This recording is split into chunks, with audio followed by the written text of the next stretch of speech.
And welcome back to the Gnostic Informant, and you are about to attain true gnosis. And today joining me is Dr. Kipp Davis. And some hype leading up to this one, I think. Oh, you think so, eh? Maybe just a little bit. All the Danny Jones interviews, all that. Yes, that is true. That is true. But regardless of all that stuff, this will be a fun topic because I think so. Something we're both passionate about. You coming at it from all of your training and years of studying Dead Sea Scrolls, me just being a fan of all this stuff, talking to different experts in the field, wondering what's going on. I remember first hearing from Russell Gmerkin, I think it was like 2 years ago, and I thought, what is he talking about? I was like, there's no way that this stuff is. And then I started to see what he meant by there might be some nuances, that there might be later dating that we're told. And so I'll give a rundown of what I think is going on, and then you can just kind of jump in. Sure. So we assume the Hebrew Bible, the Old Testament, the Torah. Let's be specific with the Torah first. Those are all three different things, by the way. But right. Yes. Yeah, exactly. So the Torah being the first 5 books of Moses. Mm-hmm. We assume, especially people in the church coming out of being a Christian or whatever, Islam, even Muslims assume this, that the Torah is this ancient text that was authored by Moses. And not everybody believes that part. Maybe some people just think these Bronze Age, 13th century BCE, yeah. Right. For the most part, being passed down. And then there's the prophets after that, and then there's the kings and prophets sort of coexist after that, and then the New Testament comes later. And so when I heard for the first time that there's a possibility that the Torah is actually the newest out of the Old Testament, and that the prophets are older, I go, wait a minute, that's odd. What do you think about that?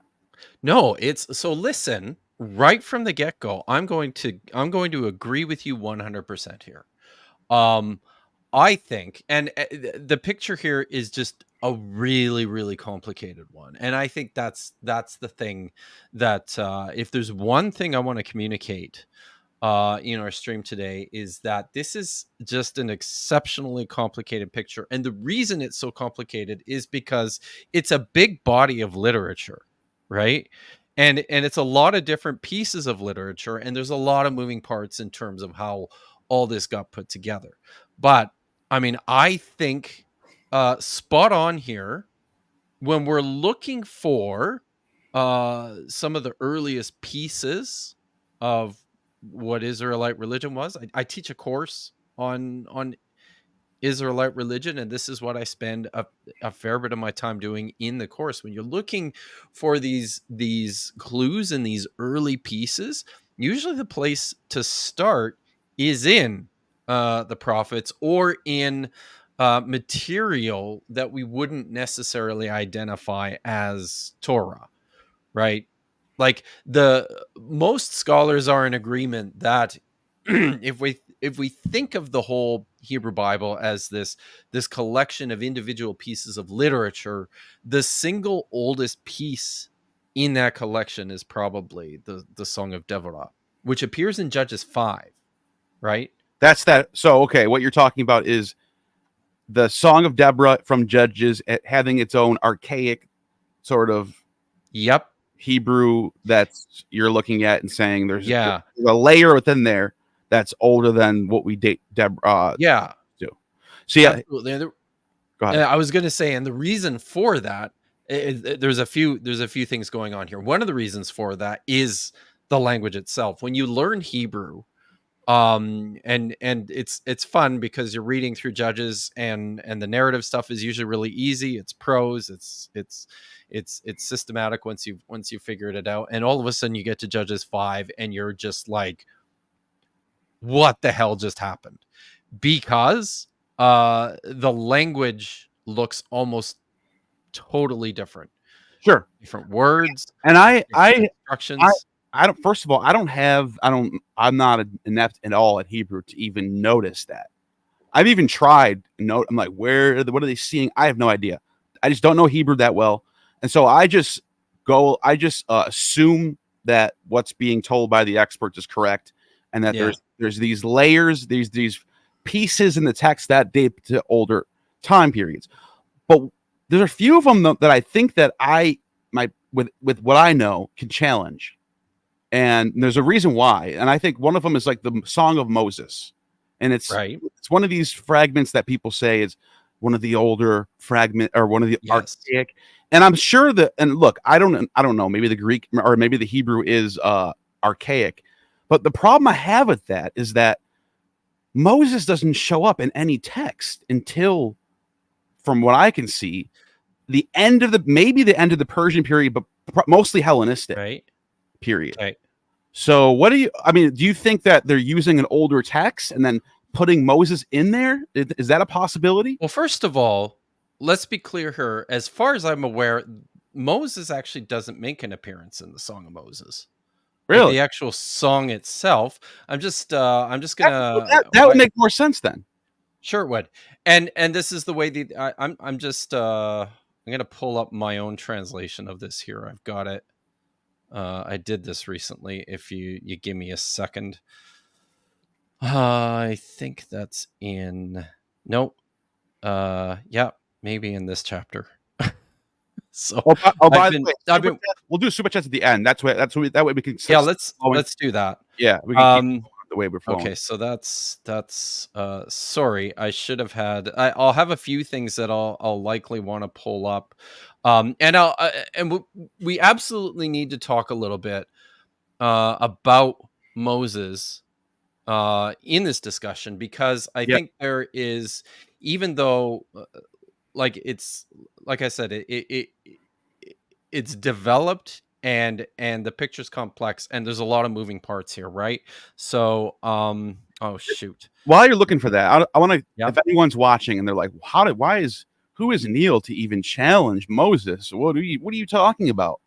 Moses is obviously one of the oldest prophets there is, and the reason why I'm even saying this, and I'm not the first person to come up with this, there's a lot of people before me who've noticed this, I'm just saying it now, is that when we look at the evidence that we have, physical evidence, for example, the story, we all know that Israel was conquered by the Assyrians and many of the Jews fled into Egypt, settled in Elephantine.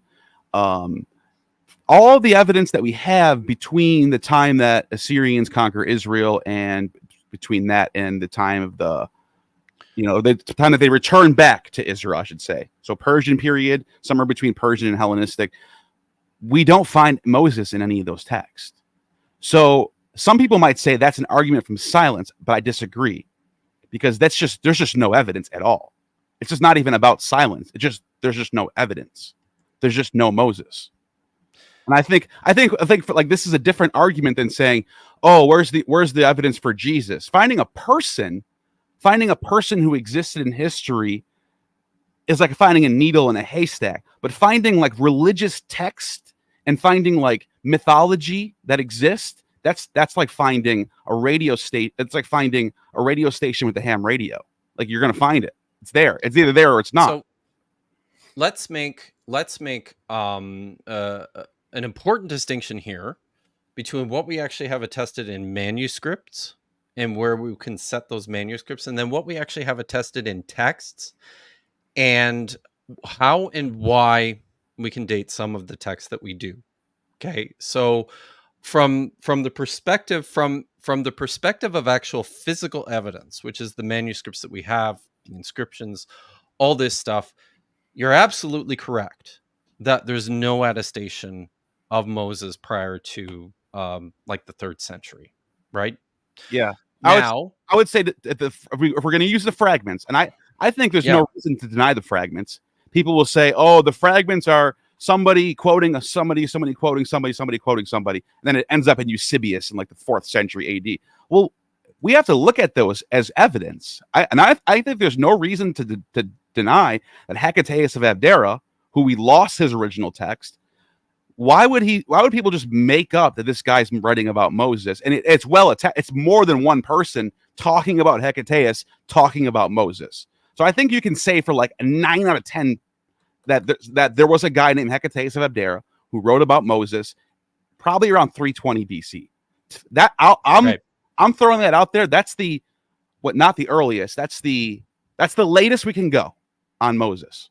I'm not saying that's the earliest. We can figure that out right as we go.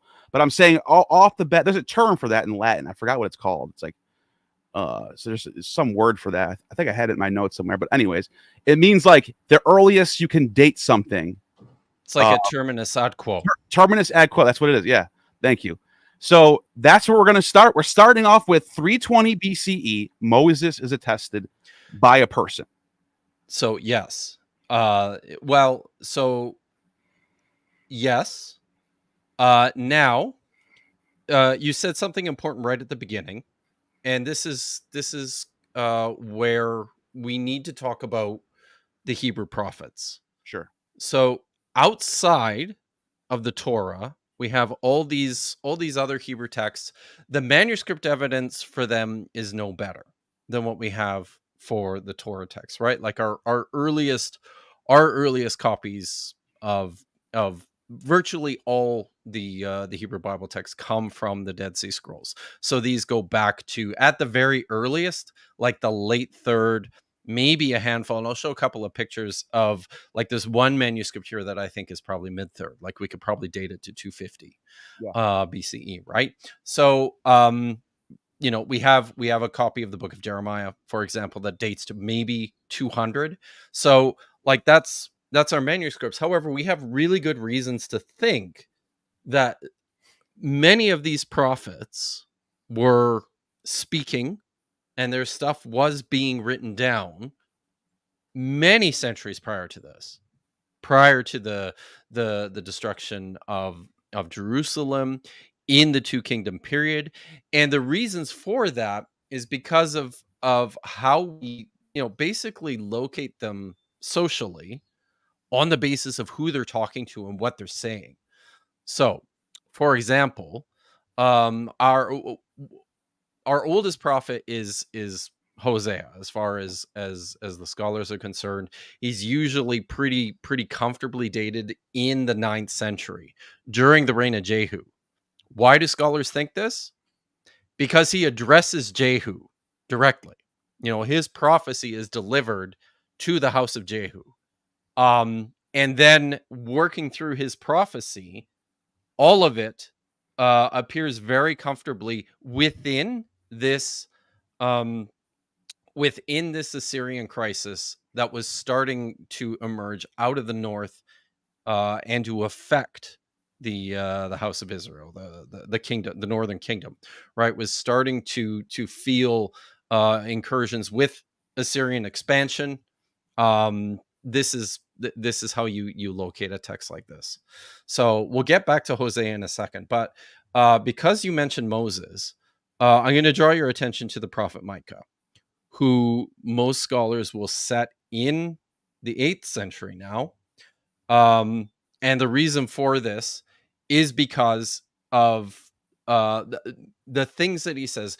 For instance, in Micah 1, right at the beginning of Micah, in Micah 1, chapter 3 to 9, or sorry, Micah chapter 1, verses 3 to 9, it's pretty clear from this that he's assuming that the city of Samaria is still there. The city of Samaria was wiped off the map in 722 BCE, right? So if he's delivering a prophecy to the city of Samaria, sorry guys, I have many dogs in here. I only just noticed, and they're all barking at the same time. Hold on a sec. Okay. If you'll just give. All right, I'll keep him entertained for a second. So what he said, I have no problem with there being a Hosea who lived in the 8th century BCE. I have no reason to deny that this is something that happened.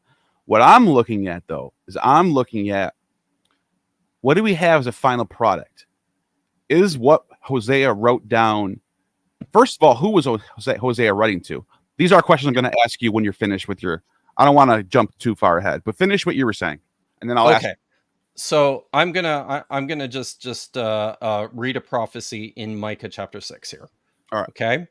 And Micah is speaking to the northern kingdom, to the kingdom of Israel, right? Or sorry, yeah, he's speaking to the kingdom of Israel again, right on the sort of on in the middle of this Assyrian crisis, when the Assyrians are basically pulling up on the northern kingdom just outside of Samaria. So here in Micah 6, starting at verse 1, hear what Yahweh is saying. Come present my case before the mountains, and let the hills hear you pleading. Hear, you mountains, the case of Yahweh, you firm foundations of the earth, for Yahweh has a case against his people. He has a suit against Israel. My people, what wrong have you done? What hardship have I caused you? Testify against me. In fact, I brought you up from the land of Egypt. I redeemed you from the house of bondage, and I sent before you Moses, Aaron, and Miriam. And then he goes on in verse 5 to say, my people, remember what Balak, king of Moab, plotted against you, and how Balaam, son of Beor, responded to him. Recall your passage from Shittim to Gilgal, and you will recognize the gracious acts of Yahweh. So here, Micah, preaching in the 7th century, is drawing attention to these foundational figures. He mentions Moses, he mentions Aaron, he mentions Miriam, he mentions Balaam, son of Beor, which is really, really interesting, in large part because if there is a... He's from Genesis. No, he's from Numbers. Numbers. He appears in Numbers 20. The whole story of Balaam, it's a big one. It's between Numbers chapter 22 and 24. The really, really cool thing about Balaam is that we actually have inscriptional evidence for Balaam. Dating to the 7th century. He was a prophet in Moab. Now, in the biblical story, he's presented as a prophet of Yahweh, who lives in Moab, but is a prophet of Yahweh, and he's calling on Yahweh to curse the Israelites. We actually have this really, really neat, interesting. Sorry, I said 7th. It's 8th century. The 8th century Deir Alla inscription, which is just on the other side of the Jordan River from Jerusalem, in the Transjordan, modern day Jordan. I believe that's modern day Jordan. So they discovered this building, this 8th century building that had a plaster wall, and on it was painted this prophecy. This prophecy of Balaam, son of Beor. I've really? Actually, let me actually read a little bit of this to you because it's cool. What is that painting dated to? 8th century BCE. Oh, wow. I know, right? So, and this is what it says. The picture, do we have find an image of that maybe? I just want to see it. Yeah. Actually, do you want to, if you type in to Google, I'll read a selection of the text, but just type into Google Deir Alla inscription. That's DeirAlla inscription. Okay. So and you should find some images of it. So I'll just read a little bit of this to you. So this is it. It's introduced as the visions of Balaam, son of Beor. The introduction bit I won't cite, but when it gets to his actual vision, this is what the text says. And these are the townspeople, said to Balaam, son of Beor, why do you fast and why do you weep? And he said to them, be seated and I will relate to you what the Shaddai gods have planned, and go see the acts of the gods. The gods have banded together. The Shaddai gods have established a council, and they have said to Shagar, this is a goddess, sew up, close up the heavens with the dense cloud. The darkness exists there, not brilliance, obscurity and not clarity, so that you instill dread and dense darkness and never utter a sound again. It shall be that the swift and the crane will shriek insult to the eagle, and a nest of vultures shall cry out in response. The stork, the young of the falcon and the owl, the chicks and the heron, sparrow and clusters of eagles, pigeons and birds and fowl of the sky, and a rod shall flay the cattle, skilled diviner.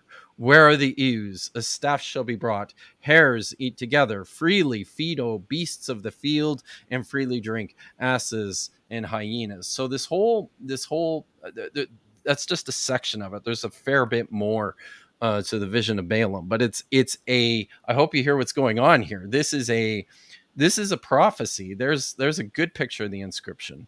This is it. There, yeah.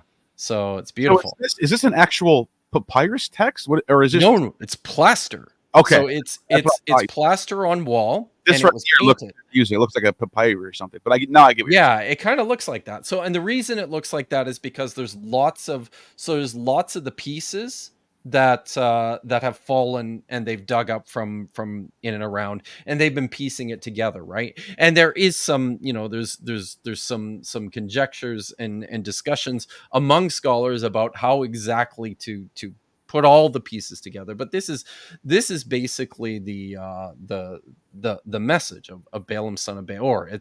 It's a message from the Shaddai gods, this group of deities, this divine council of El. He actually mentions the council of El earlier in the inscription, and they've gotten together and decided that they're going to wipe out humanity. And so they've given Balaam this vision of them coming down and destroying all mankind. And through the rest of the inscription, they tell the story about how he went about convincing the people this was going to happen and saving the people.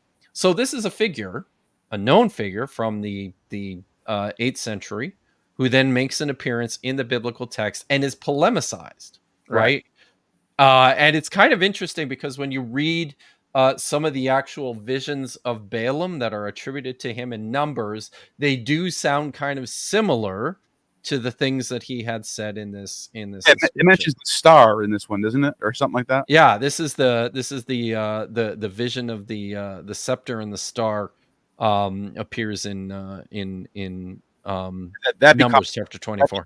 That becomes relevant for Christianity too. So really, really important text. Yeah.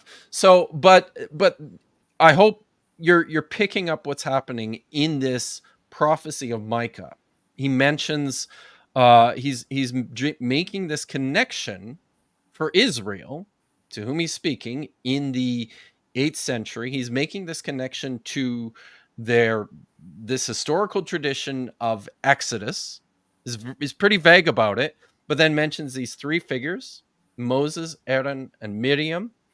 And then he also mentions this incident with Balaam and the king of Moab, Balak, which is a story that appears in Numbers. So now what I'm not saying here, what I want people to be clear about what I'm not saying. I am not saying that the book of Numbers was kicking around in the 8th century. That's what I was going to say. If I had to guess if I had to adjust what my current understanding is based on this new evidence that you just gave me, my initial reaction, just knee-jerk reaction, is they're using this material to write Numbers later.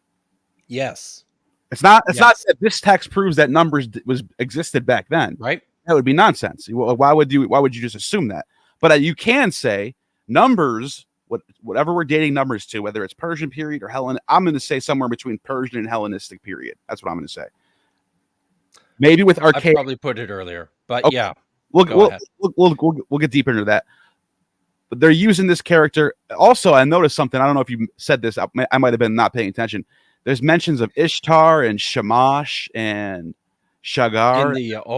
In the Balaam inscription, that is to me is signature of predating what we would call the Bible, the Torah. I guess I would say this predates the emergence of a Yahwistic cult.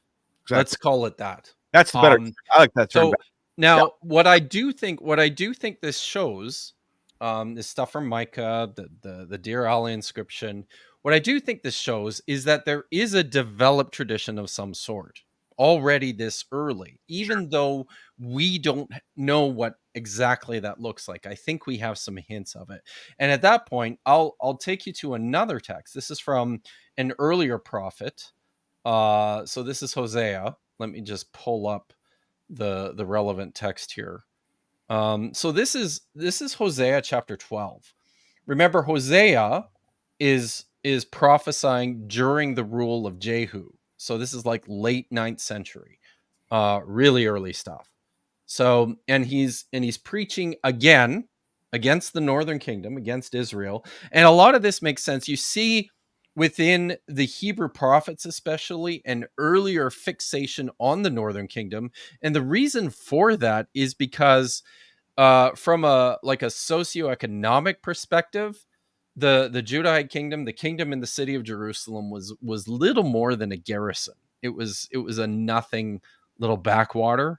The kingdom of Israel was sort of the dominant power in the region. The northern kingdom in Samaria. There was a kingdom, the Amorite kingdom centered in Damascus was kind of their main rival. And then out of this, there were these other smaller groups, right? There's the Philistines in the southwest. There's the little Judahite kingdom. There's Moab, in the Transjordan and in the east there. But the big power in the area is Israel. So it makes sense that the earlier prophets sort of centered their message and spoke strongly against this northern kingdom. So this is Hosea chapter 12, and it's a really, really interesting text. I'm going to read Hosea chapter 12, verses 1 through 15, because what Hosea is doing here is he's delivering an oracle to the northern kingdom and then kind of using the southern kingdom, Judah, as a foil for the northern kingdom. And in this prophecy that he delivers, you're going to hear the existence of some competing foundational myths and traditions. And some of these you're probably going to recognize. Okay? So here, I'm just starting at the top. Ephraim encircles me with a lie. This is Hosea will often refer to the northern kingdom as Ephraim. And with deceit, the house of Israel. But Judah still roams about with El, with the Kiddoshim. These are the divine beings, like other gods, basically. He remains faithful. Ephraim shepherds the wind and pursues after the east wind. Every day he is multiplying. Falsehood and violence. Now they cut a covenant with Assyria. Now oil is carried off to Egypt. Yahweh petitioned against Judah and punished Jacob for his conduct. By his deeds he repaid him. In the womb he clutched the heel of his brother. By his strength he fought against the gods. He fought with an angel and prevailed. The other, his brother, wept and bestowed favor on him. Bethel, the place he would find him, there he would speak with him. Does this sound familiar? Sounds like this little bit. Yeah, this is the story of Jacob and Esau, right? Coming out of the womb, the clutching the heel of his brother. This is sort of the etymology of the name Jacob. I don't I haven't looked into this at all. Is there any academics that think because that's in there that it's dated later, that it's drawing from, there's a later stratum there in the text? No, and one of the reasons for that is it's very difficult to tease out. You'll have to what Hosea is doing here is delivering like a complete oracle. It's quite big. It's a whole chapter, right? Well, the reason I asked that question, because one thing I noticed, and I was just reading, just kind of skimming through academic articles the past few days, reading about this stuff, and there seems like every prophet, basically all of the prophets, it seems like there is some sort of agreement that none of them are exactly what it was in its original form. Absolutely. All of them have been at some point redacted, added. Yep. altered or something, some change into they're all basically rolling text. No question. And I totally agree with that. Scholars work very hard to try and see those pieces, right? Oh, I totally get Stuff that's been redacted, and we can even talk about a few of those. In particular, when you get to the book of Jeremiah, which is where I spend most of my time most of my scholarship in the prophets. But you can't just, what you can't do is you can't just look at every one of these hints or echoes of this early tradition and say, this must have been inserted, well, this must have been added, because you know who does that is the Copenhagen school. It does that. I don't know if you're familiar with them. Yes. They're a bit of biblical. No, they don't give it. They're like, if there's any suggestion that this is mentioning Moses or the Torah, it's Hellenistic. Later. Yeah. Which I'm willing to go. I'm willing to say they seem a little biased. I'm also reading their stuff. I think I want to hear what they think on almost all matters. But I do see why someone like you would say, why are you just assuming that it's later? So I want to hear out. That's why we're having this talk right now. But go ahead. So listen, now I'll say this, like my doctor father was George Brooke at the University of Manchester, and one of his very best friends in the world was the late Philip R. Davies. Copenhagen. One of these great figures in the Copenhagen school, brilliant scholar. I had the occasion on a few times to have lunch with Philip Davies while I was doing my PhD at Manchester, and he was just kind of, he was coming out of this season of for sort of the last part of his academic, like his professional career. While he was still working, he spent a lot of his time working out this minimalist position. He wrote a bunch of important books and articles, which are really, really useful.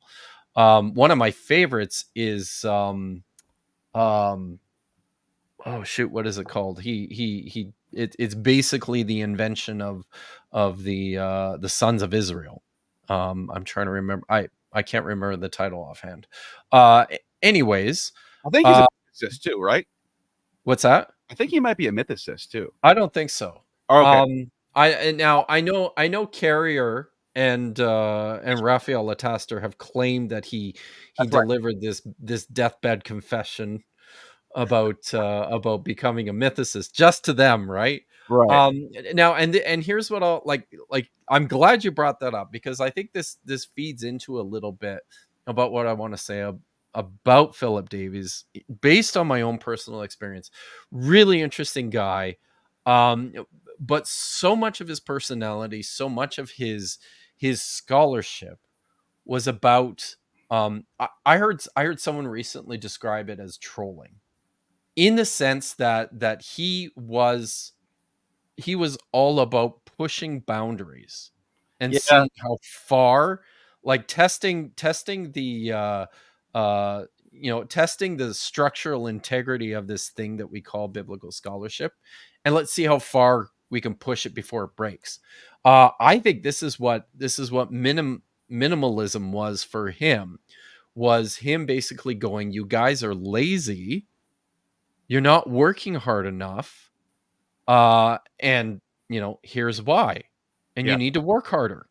And that's essentially what the contribution of minimalism has done for biblical scholarship. I mean, it's become, I wouldn't say it's mainstream, but you certainly have it's certainly entered the conversation in such a way that it's something that everybody takes seriously, and it's pushed everyone in the field to very much more carefully think through their own presuppositions with regards to how they're reading these texts, right?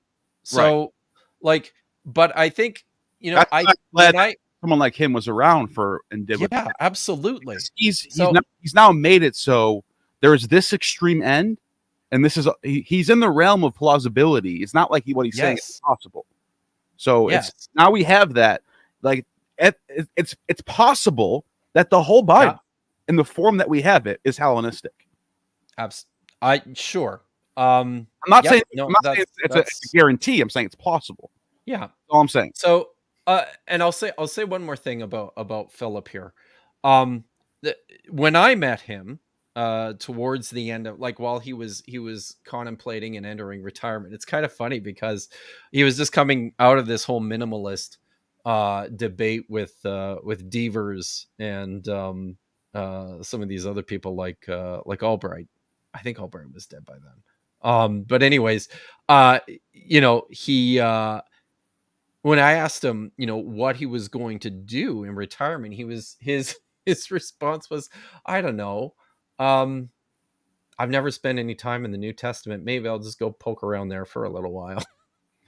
And sure enough, he started doing much the same sort of thing, right? Kicking in doors and getting after people for being lazy and for it's good. I like it too. It's one of those, it's a necessary thing, right? Like, we all need these correctives to sort of keep us on track and ensure that our work is robust. So, but I'm going to get back to this prophecy in Hosea, and I'm going to finish this section, and then I'll point something out to you here, which makes me feel quite strongly that this probably wasn't just inserted and redacted whole cloth. Okay. So he continues here. So you must return to your God. Keep faith and justice. Set your hope continuously on your God. Canaan has in his hand false balances. He loves to extort. So Ephraim has said, yes, I am rich. I've sought power for myself. All of my property they cannot hold against me for wrongdoing, which is sin. I, Yahweh, am your God, ever since the land of Egypt. I will settle you once again in tents, as in the days of old, when I spoke to prophets, when I increased visions, parables by the hands of prophets. But in Gilead is iniquity. They are utterly worthless. In Gilgal they sacrifice bulls, so their altars are like heaps on the ridges of the field. Jacob fled to the field of Aram. Israel slaved for a woman. For a woman he kept sheep. By a prophet Yahweh brought Israel up from Egypt. By a prophet he was kept. Ephraim has provoked fury. His blood is cast down upon him, and his Lord will turn his shame against him. Now, what I will say is, if this is something that I thought was significantly redacted or just totally reworked in like a Persian, post-Babylonian Persian Hellenistic period, something that would quite surprise me is the fact that here we have a description of pretty clear traditions of Exodus, and yet without an identification of Moses.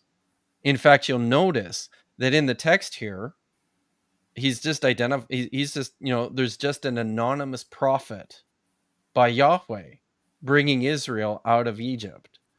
And this is also kind of in keeping with what I would say are the earliest depictions, the earliest hints of this Moses figure, which I think appear probably in like the early layers of Deuteronomy, where Moses is quite frequently called a prophet. So what I'm suggesting here is Hosea is speaking this oracle. It's getting written down, during his lifetime, shortly after his lifetime, and he's drawing from an Exodus tradition, something that's there that the people know. He's identifying this figure, but this figure doesn't have a name yet. He's not Moses, at least not yet. Right? As early as the 9th century, I would say there's someone there. I would agree with that. I would agree that because I don't think any of these traditions just are created overnight. I think they all develop. I think that some of them taking centuries to develop, and they're just sort of formulating based on the culture, and they just sort of build on it. Just builds and builds and builds. We see this with Greek. We see this with Latin. We see this with Sanskrit. literature with the Vedas. They're having the same debate in the Vedic scholarship world. So there's people who go all the way to 1500 BCE. They say that's what we dated to. That's the Vedic period. And then there's people who say, oh, it's probably 500 BC. That's a 1,000-year gap in between.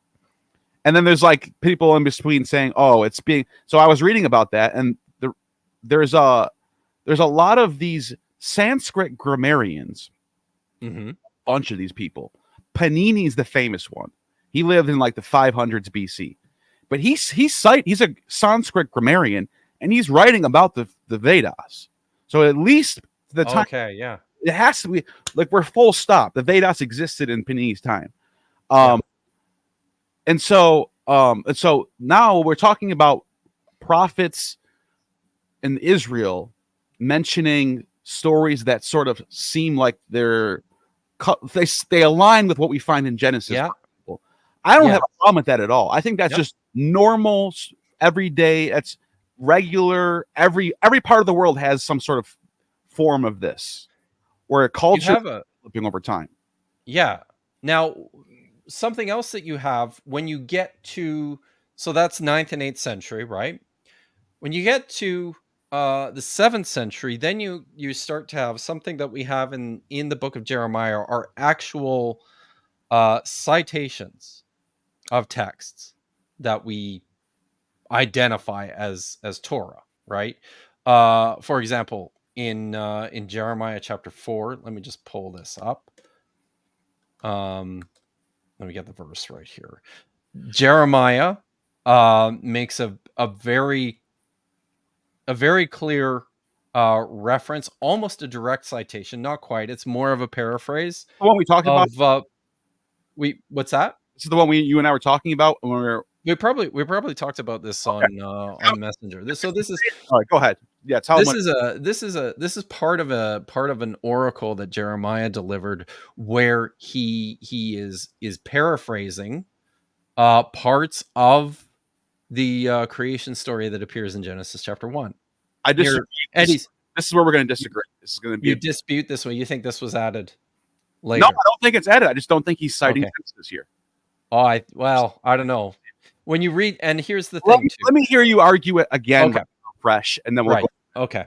So here he's speaking this oracle. Scholars are generally agreed that this is an oracle that was delivered on the basically on the brink of the first invasion of Babylon on Jerusalem in 597.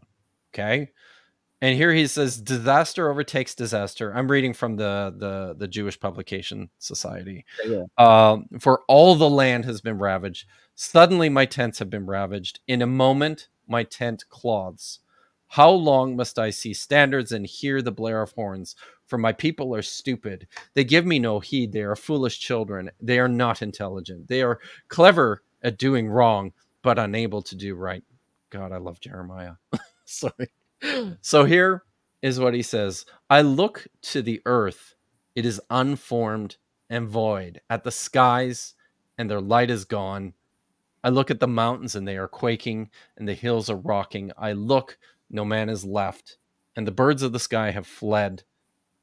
And I look, the farmland is desert, and all the towns are in ruins because of Yahweh, because of his blazing anger. So many of these, like a number of the reason why I think this is a pretty strong correlation is because you've got a collection of Hebrew phrases strung together, which only appear here and in Genesis chapter 1. So let's look at and again, by and large, scholars are largely agreed that when Jeremiah is uttering this oracle, he's got this creation tradition in his head. All right. So you're talking about the formless word, right? He says tohu v'bohu ve'el hashemayim ve'ein uram. Like that's all Genesis 1 language. And it's not just tohu v'bohu, right? It's the el hashemayim ve'ein uram.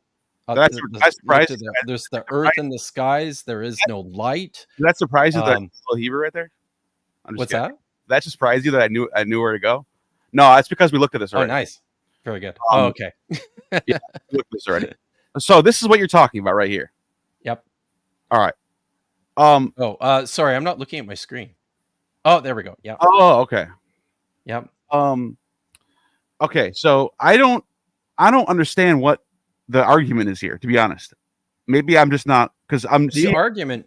So the argument here is that Jeremiah is taking this creation tradition, this existing creation tradition, probably didn't look exactly like this, right?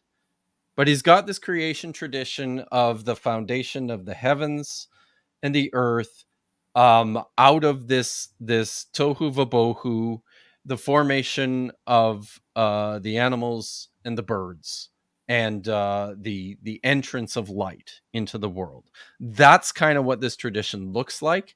And then he's spinning that on his head and saying, create, in the destruction of Jerusalem, with the destruction of the city and the impending destruction of the temple, although it didn't happen just yet, he's saying this is like a reversal of creation.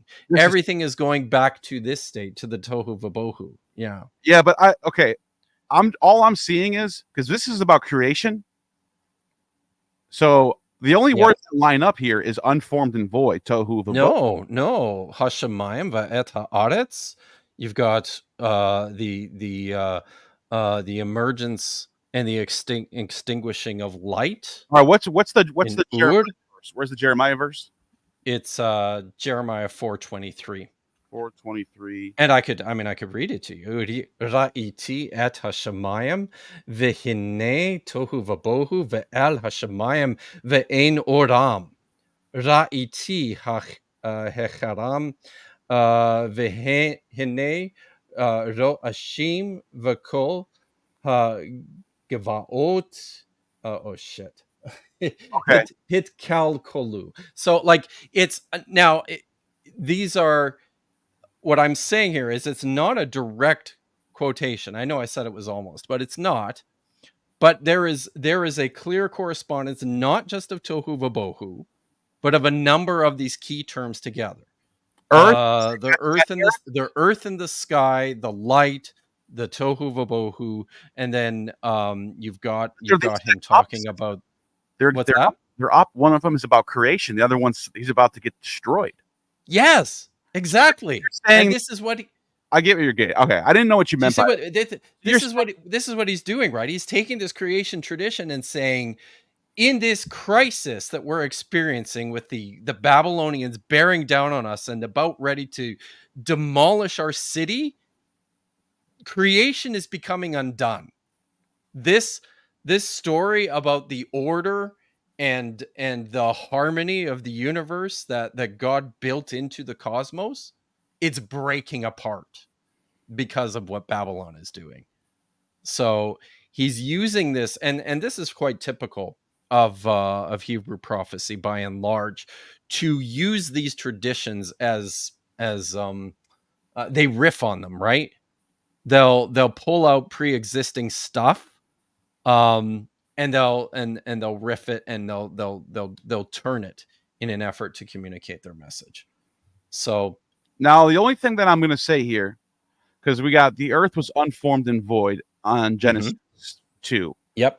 And then in Jeremiah it says, I beheld the earth, and it was waste, and it's the tohu vabohu. Heavens, they had no light.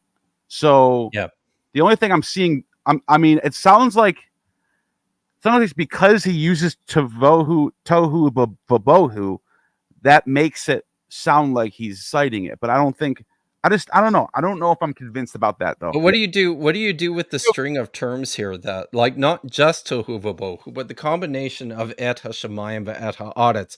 You've got the Elohim yehya'ur ve'yehi-ur, the creation of light. It's those features, right? It's the earth, the sky, the chaos, and the light all together in this cluster, like within the first 20 words of Genesis. All those things take place. Do you want to know what I honestly think? As someone who's read probably 20 or 30 creation myths, at least. I don't even know how many. Probably 20 or at this point. That seems to be a common. Now we're talking two texts in Hebrew. Now it's different than jumping from language, which is I get. All right, I'm sort of understanding it. I would like to see it to be like literally citing it. Like literally, like I know that's asking for a lot, but I mean that I would expect that for a citation. But what it does tell me is that there could have been, because creation myths always existed. So whether Genesis existed in the form that we have it in Genesis 2, there might have been a different form of Genesis to Jeremiah. That I agree. Similar language. I agree. So he's like, let me give you an example of something real quick. This is from the same text that I was talking about before, the Rig Veda. It's one of the oldest creation epics we have. And just listen. And I know it's a Sanskrit. We're not even in Semitic anymore. We're in Indo-European. But just hear me out. Just listen to this. He says that not even non-existence there was, nor existence, no air then, no space beyond it. What covered it? What was it? Was there then cosmic fluid in depths unfathomed?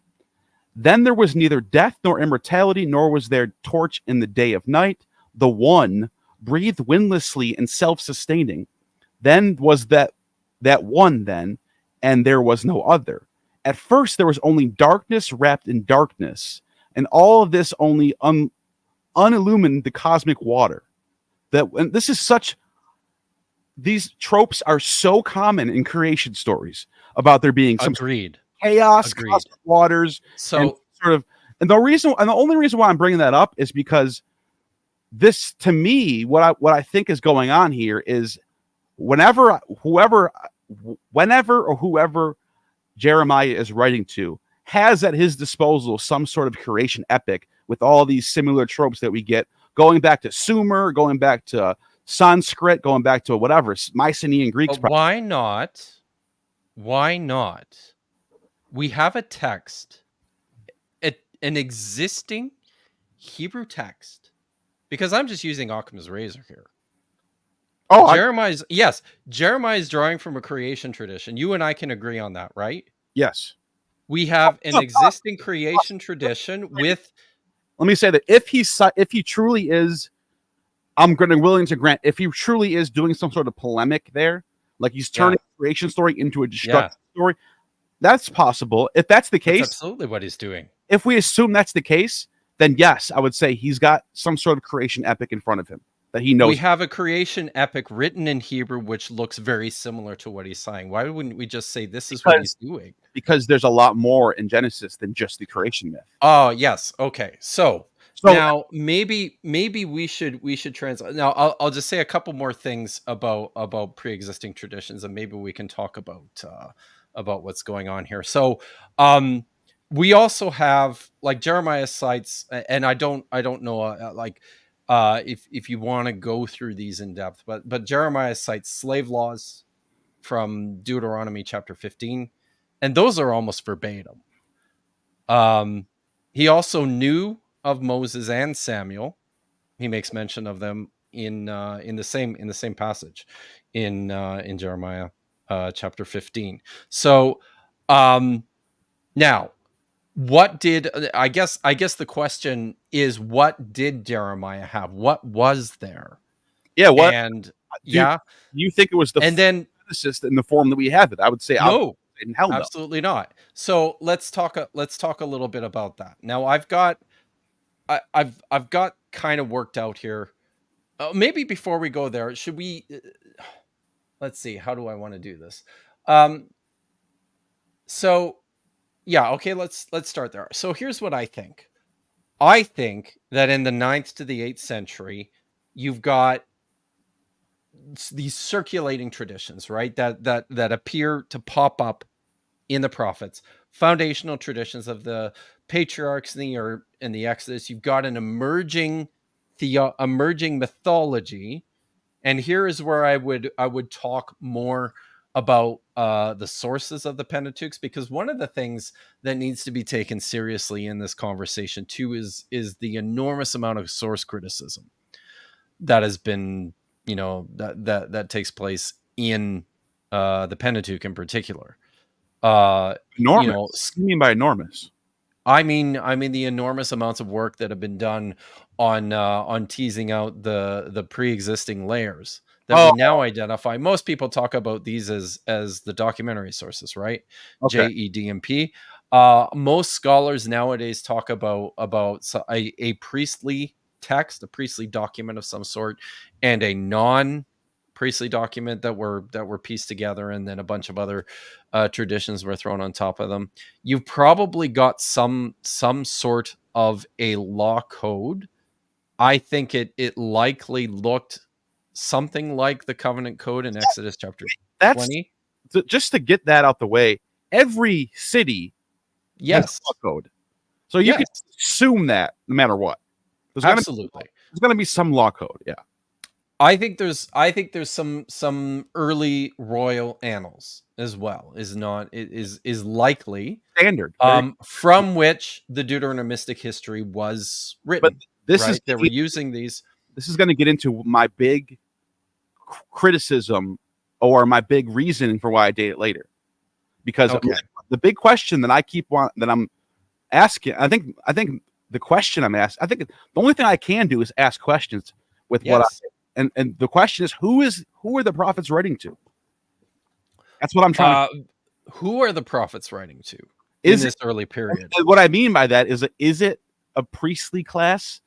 Is it some sort of most likely? Yeah, because if it's for the average Joe, no, not at all, right? And I think this is really important to and it's good that you brought that up.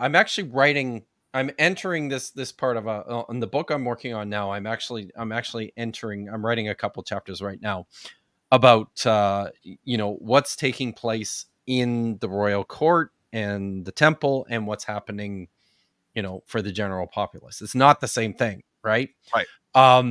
Let's like just briefly. So I'll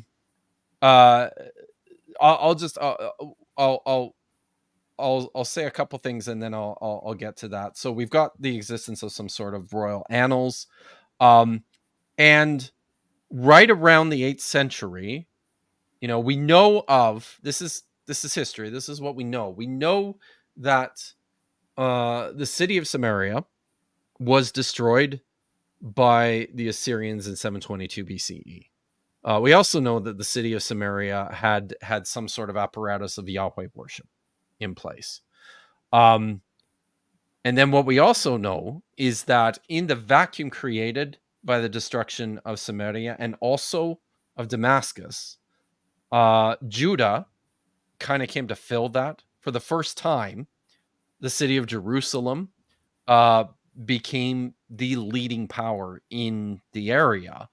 And one of the reasons for that was, because somebody had to fill this resource vacuum that was created by the destruction of these other two kingdoms, but also huge numbers of people escaping the Assyrian invasion in the north fled south.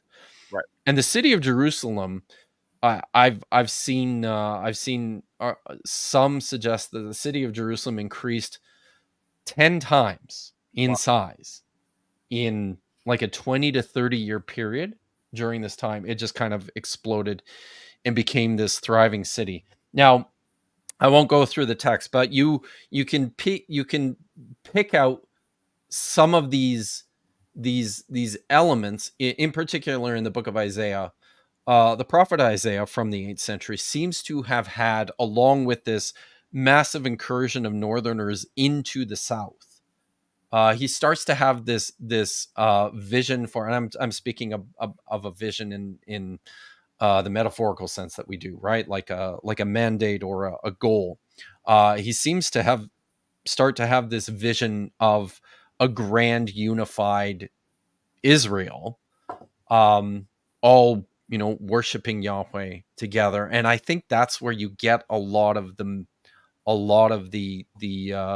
the combination and the increased circulation of traditions. But importantly, this is all stuff that's taking place just within this little cloistered, this little cloistered aristocracy. The temple in Jerusalem was a royal chapel, as most of the Phoenician, Canaanite temple establishments were. They were connected directly to the court of the king.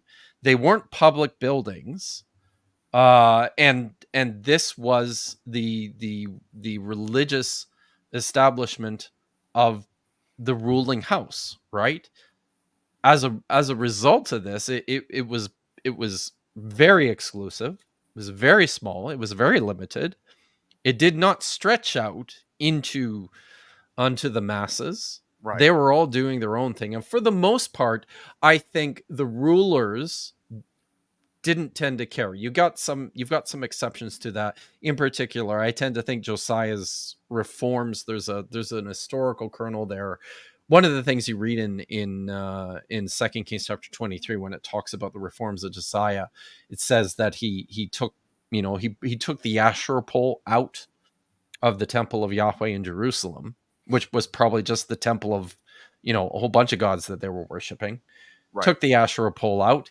He ground it up. He burned it into ashes. And then it says he took the ashes and he scattered them on the graves of the common people, of the people of the land. Now, what kind of a message does that send? This is very much the king thumbing his nose at all those people out there who aren't, who are just doing their own thing, right? Right. We've got our own little shrines and our own little pedestals and sacrifice platforms, and we're worshiping Asherah and Baal and Yahweh and all, whoever, right? Here comes the king and basically says, here's what I think of you, and but religious practices, scatters the ashes on the graves of the people. I think there's an element of there's an echo of something that actually happened in there. Yeah, I can see that. I don't know. I mean, I do think I can see why that could be a later narrative too, because there's sort of the idea that it goes along with the idea that they're not following the statutes of Moses, and they're all acting up and doing what they want, and therefore this happened.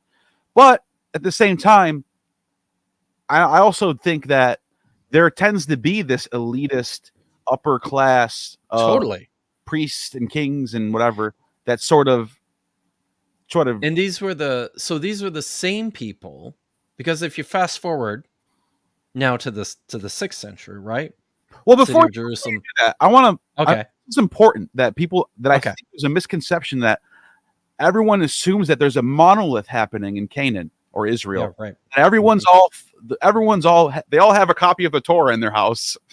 No, let's be clear. This is not. Yeah, from 1300 BC till the time that the Second Temple or whatever. It's what you would get from the but the truth is, on the ground, what the evidence shows, what the archaeology shows, is that they're worshiping all types of different gods. Yes, Ishtar, Baal, all types of whatever. If you read, and if you read carefully, if you read the text carefully, the text is telling you that too. Right. Right. It is. Yeah. It's just what the text is doing is saying this is terrible. The text is trying to say, absolutely not the way things were supposed to be. But the text is trying to say we knew the whole time this was bad. Yeah. Exactly. I think is a later narrative. So absolutely, and you've got a lot of really interesting things going on throughout the larger biblical narrative with regards to the importance of worship. You've got the temple in Jerusalem, which always takes priority, but you've got these other places. There's there is a and we know of this from archaeology as well. There is an apparatus of Yahweh worship in Samaria, as I mentioned. You've got the shrine in Shiloh, which was very ancient, active, sometime between the 13th and the 10th centuries. Very old. I think the Midianites is where Yahweh comes from. Yes, I do too. And I think he probably ended up, the concentration was probably up in the north first. You've got you've got Samaria, you've got Shiloh, which is closer to Samaria than it is Jerusalem. You've got Bethel, which is another important place of worship. You've got these rival priestly groups, the Levites and the sons of Aaron, but in Ugarit, there's no Yahweh. It's Baal, El, Asherah, Yam. There's a whole bunch of them. Yeah. Whole pantheon of gods, no Yahweh. So that tells me that Yahweh is from the south. Yes, because we do have those texts. We have the Egyptian one where it says the land of Shashu, and the nomads, they worship Yahweh, Yahu. So the Yahweh's got the Kintulet Ashrud, and inscriptions. Exactly. With the mention of Yahweh. The evidence is pretty clear that Yahweh comes up from the south and sort of usurps the whole pantheon. I think Yahweh is actually mentioned on the Misha inscription as well. So, which is pretty interesting. This inscription from that's everywhere though. I think that's 9th century, right? Yeah. Yep, 9th century. So everywhere within this small little region. Right. But yeah, that's my thinking. Is it comes up from Edom in the south, and this is within our earliest traditions too, right? The Song of Deborah actually says Yahweh comes from Edom. It comes out of Edom. Is the way the Song of Deborah, which is kind of where the Midianites are from. Edom. Same with the Song of Moses, which it's just a title, right? It's in its earliest stage. There's no mention of Moses in the song. It's an old text.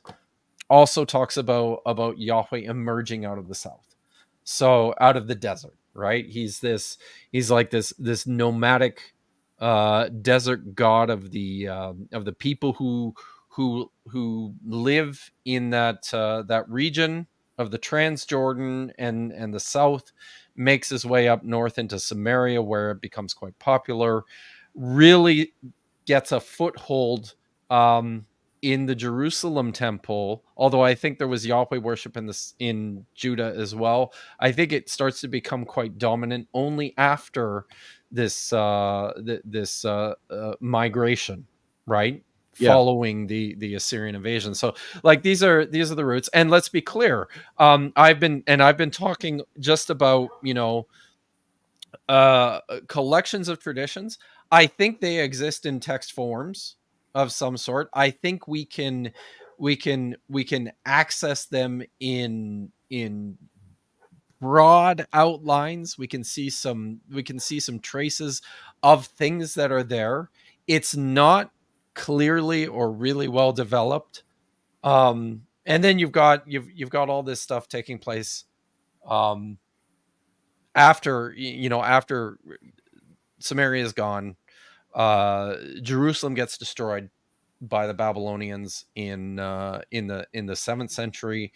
Hundreds and thousands of people are shipped off to Babylon. And these are all it's important to recognize who these people are, right? This is the royal family. This is, all of his rich friends. These are all the members of the priesthood.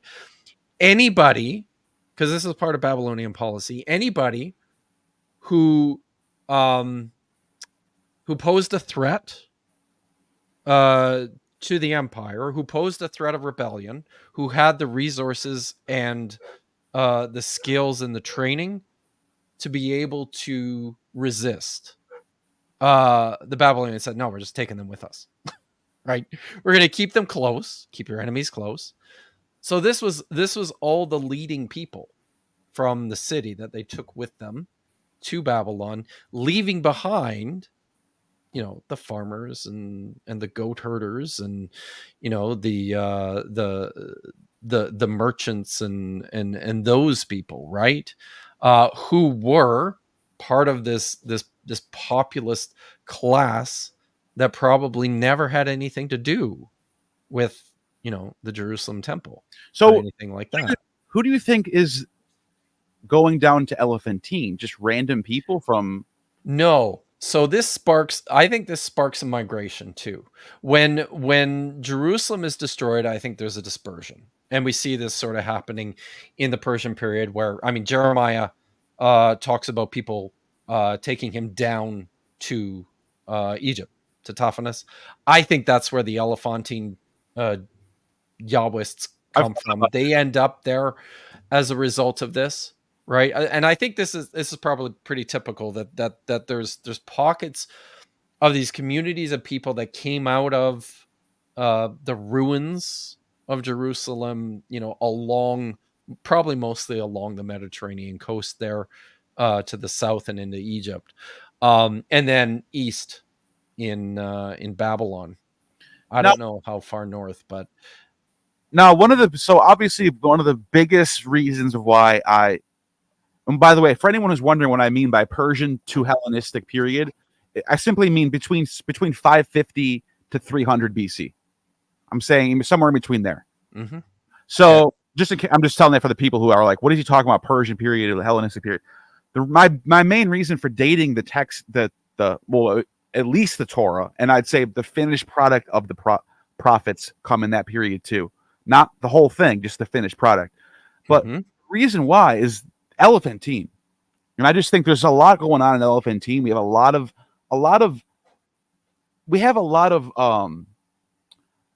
material to go off of. What's the word? What's the scientific word? Material culture.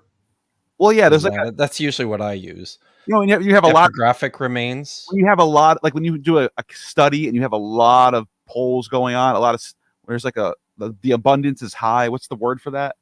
I don't know. We have a lot to go off. We have a lot of material. Oh, the sample size? Is that what you're talking about? Yeah, the sample size is We have a huge. So here's my argument. This is basically getting to it. Yep. Elephantine is, first of all, we have about a century and a half worth of data, about 1,000 texts, roughly, give or take. Yeah. So between ostraca, full-blown papyri, engravings on stones and all this stuff, we have tons of text. We know what their culture was. We have letters from Darius. We have all these different stuff. And my whole problem with this is they don't talk about the prophets. They don't talk about Moses. They're not like, oh, Jeremiah was a great in our grandfather's day. They're not doing anything like that. Right.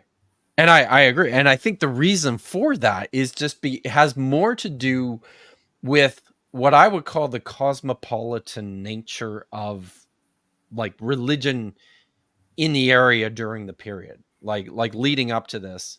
When we look at like the Bible, the Hebrew Bible presents itself. It presents the religious history of this period as if it was always about Yahweh and just Yahweh, and we have all these other problems with these other gods, but it's always just Yahweh, right? And we're collecting these traditions, and we have these great stories, and that's kind of the picture you're presented in the Bible. When in actual fact, I think that's just a tiny little sliver, right? I think lots of this stuff you can trace back pretty early, but it does not go far. It stays, like I said, pretty cloistered. This is all probably stuff I don't know enough about who the people at Elephantine were, but I suspect these are probably people who did not come out of the courts of Zedekiah when they did have a temple of Yah. They had a temple, yeah. And I'm not sure how accurate this is, but this is like a cool looking one that gives people an idea of the dates and all that stuff. Yeah. They had a temple of Yahweh. So and they were worshiping more than just Yahweh there. They're worshiping Yahweh. I think the temple of Yahweh was just for Yahweh, though. Oh, was it? Oh, okay. They do have some recollection of what was going on in Jerusalem. I'm glad you mentioned that. And they have correspondences with the priests in Jerusalem. Right. Excuse me. So writing back and now we have those. Yes. we also have a temple. This is a little bit later, but by the I think it's by the early 3rd century, you also now have a temple of Yahweh in Leontopolis, which is in Egypt. And in 380 BCE, you have a temple of Yahweh that was constructed in Samaria with Persian support. Yeah. So like you've got kind of you've got this pluralistic sense of like Jerusalem's not the center, right? It's not all about the temple in Jerusalem, but you've got these Yahweh communities. I think too, these are probably the sources, not these specific communities, but we have individual communities are the sources of the text that we do have. Yes, we agree on that. Yes. That's what I think. So, I think as they're coming back, they start write mythology and rewrite, and a lot of this stuff is older, and they're looking back, and they're probably do have sources from whatever, but I think they're rewriting I think they're writing a whole new sphere of mythology. They are supplementing, and they are adapting, and they are adding. And now this is where one of the like Genesis, the book of Genesis, is a bit of a problem, because now I tend to think the book of Genesis more so than some of the other Torah texts. For instance, I think Deuteronomy might be the earliest actual completed book of the 5. If we're talking about the 5 books now, Genesis, Exodus, Leviticus, Numbers, Deuteronomy, I think Deuteronomy is probably the earliest one of those that achieves the form that it's in now. I think Genesis might be the latest in terms of achieving that final form. And what we've got happening in Genesis is a lot of this late influence. I've talked a little bit about one of my favorite texts in Genesis is the genealogy of the Seth. I think it's called the Sethite genealogy. This is the text where you have all those long ages, right? Yeah. So this text, if you do the math, which is kind of fun, there's these complicated mathematical formulas about how to understand the long ages that are attributed to the pre-Diluvian patriarchs. If you do the math there, and then you look at Berosus's version of the Sumerian Kings List. The Sumerian Kings List is they line up very, very old, but yeah. Berosus's version looks like what's happening in Genesis, and that suggests to me that this is happening, 3rd, 2nd century BCE. Right. However, now I'll also say I think that there's stuff in the book of Genesis that echoes a lot of earlier things too. I set the story of the Tower of Babel. You said Berosus though, so I did. What Berosus tells us. Okay, so Berosus has the flood myth. He rewrites the one about Zeostradra from the Eridu Genesis.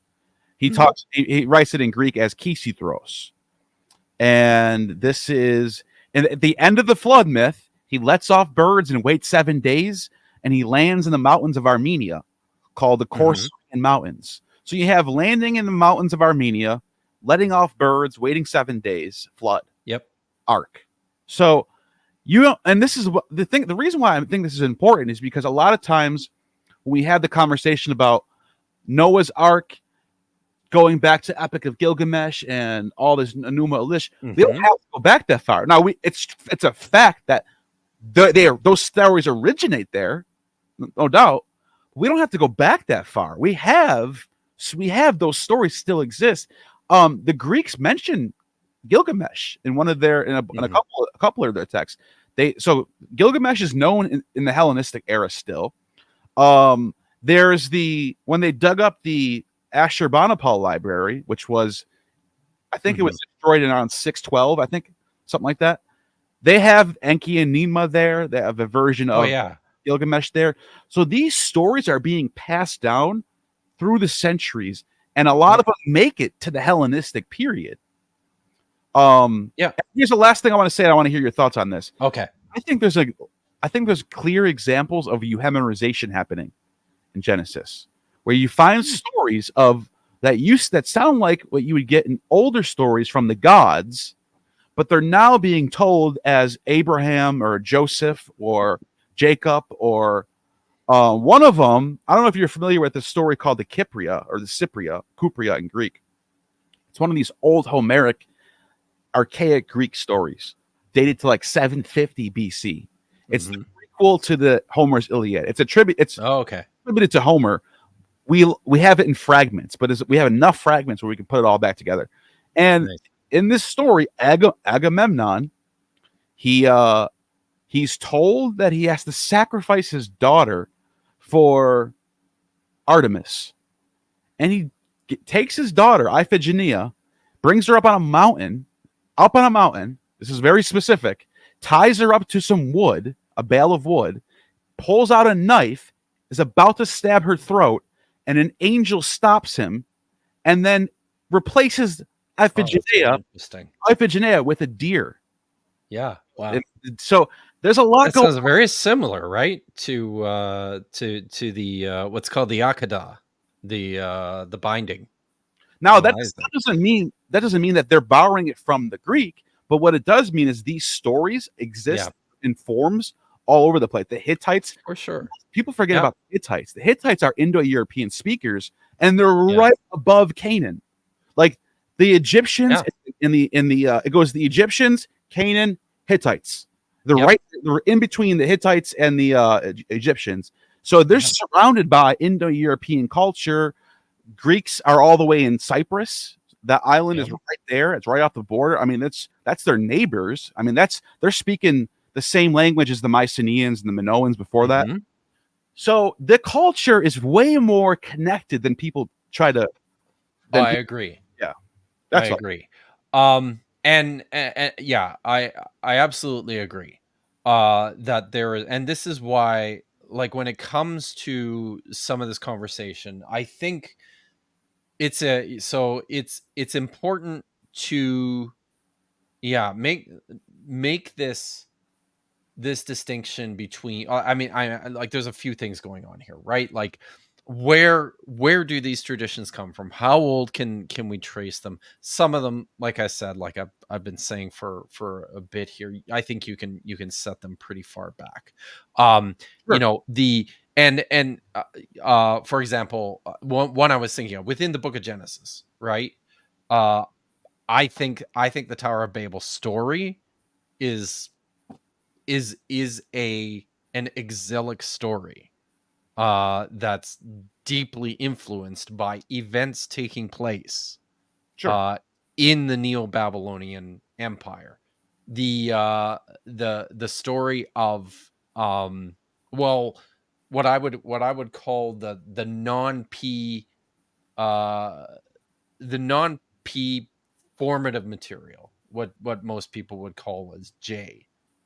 Which kind of has a sort of an almost unbroken run from Genesis 2 through Genesis 12. This is a block of material.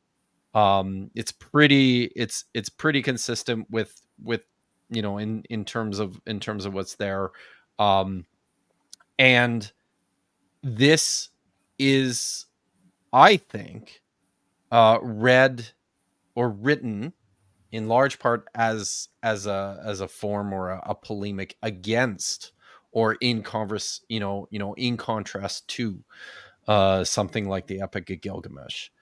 And then from like a socioeconomic perspective as well, one of the things that we see within a story like that is this what I call sort of an anti-urban polemic, which I think has its roots in like in the very distant past, out of the one of the theories that scholars has with regards to the emergence of the Israelites is that all these people are all Canaanites.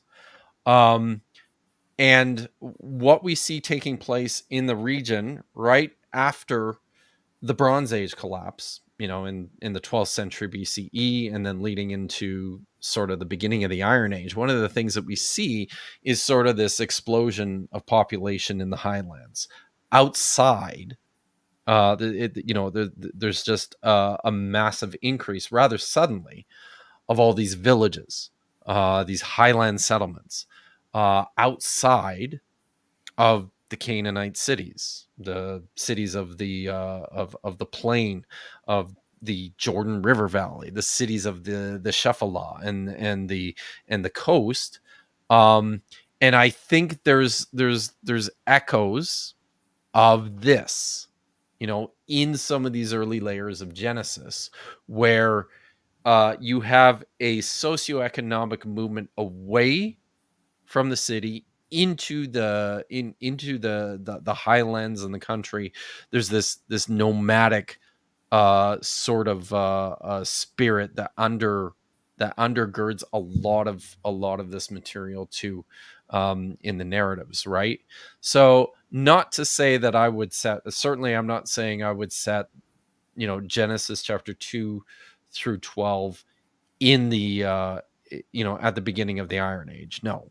But what I do think is that you've got some of this stuff coming out of that sort of an ethos, at a later period of time, yes, but still preserving some of these traditions, and in conversation in contrast to the Epic of Gilgamesh.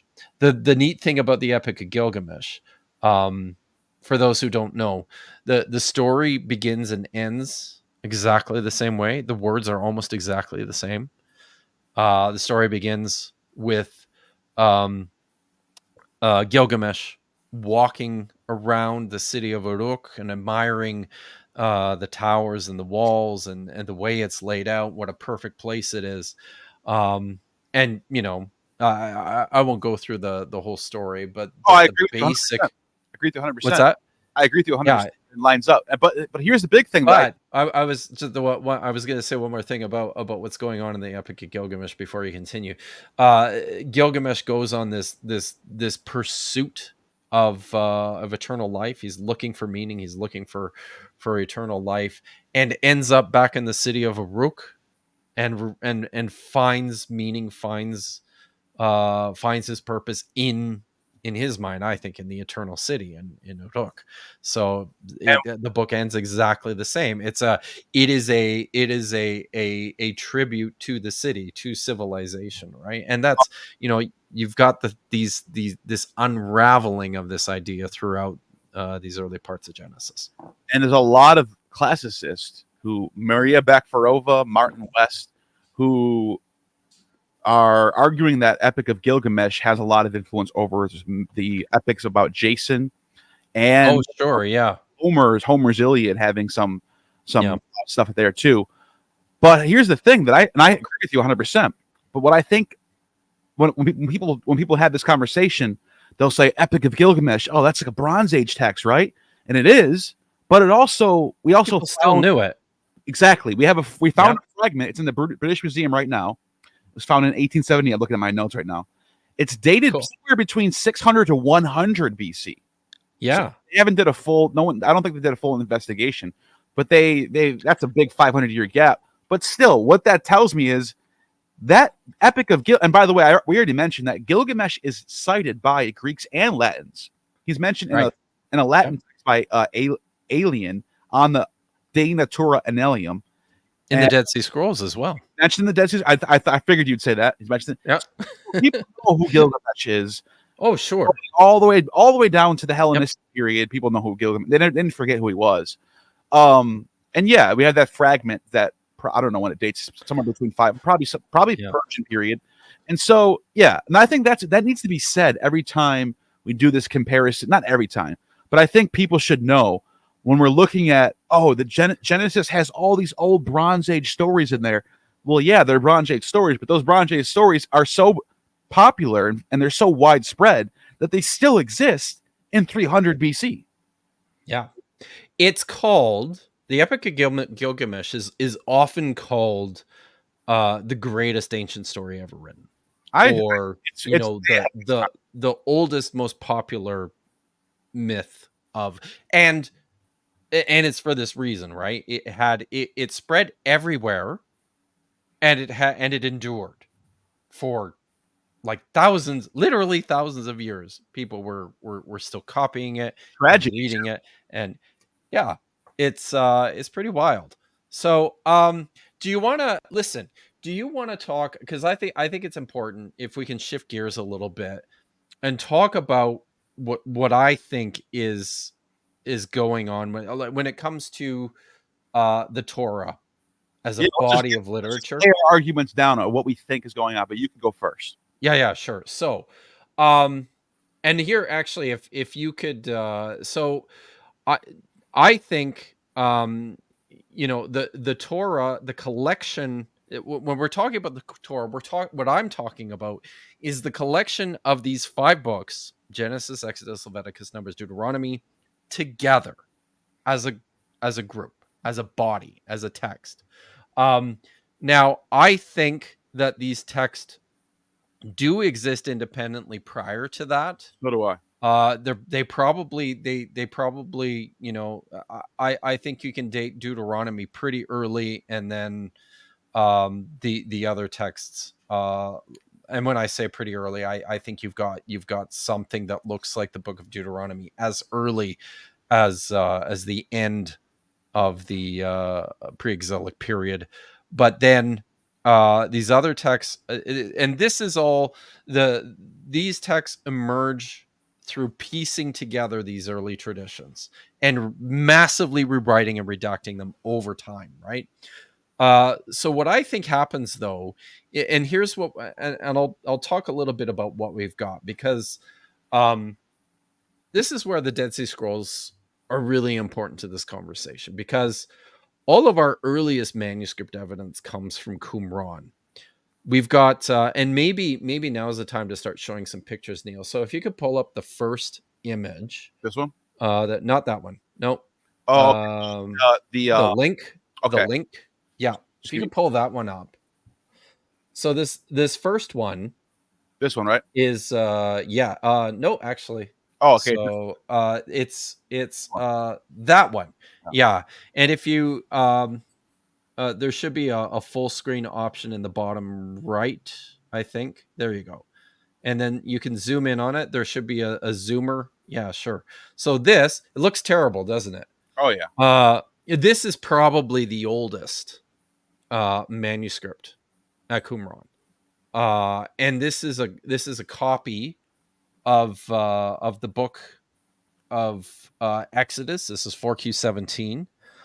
And or I should say, the really interesting thing about this text, I see a lot right there, a lamid, but I can't tell what the hell this is. So much of it, that's actually a mem right next to it. Oh, and then a hey, and then a taw. So I can probably read. Can you read that? Arids? Is that Earth? No. That's not. That's an Aleph. That's not. It's Resh.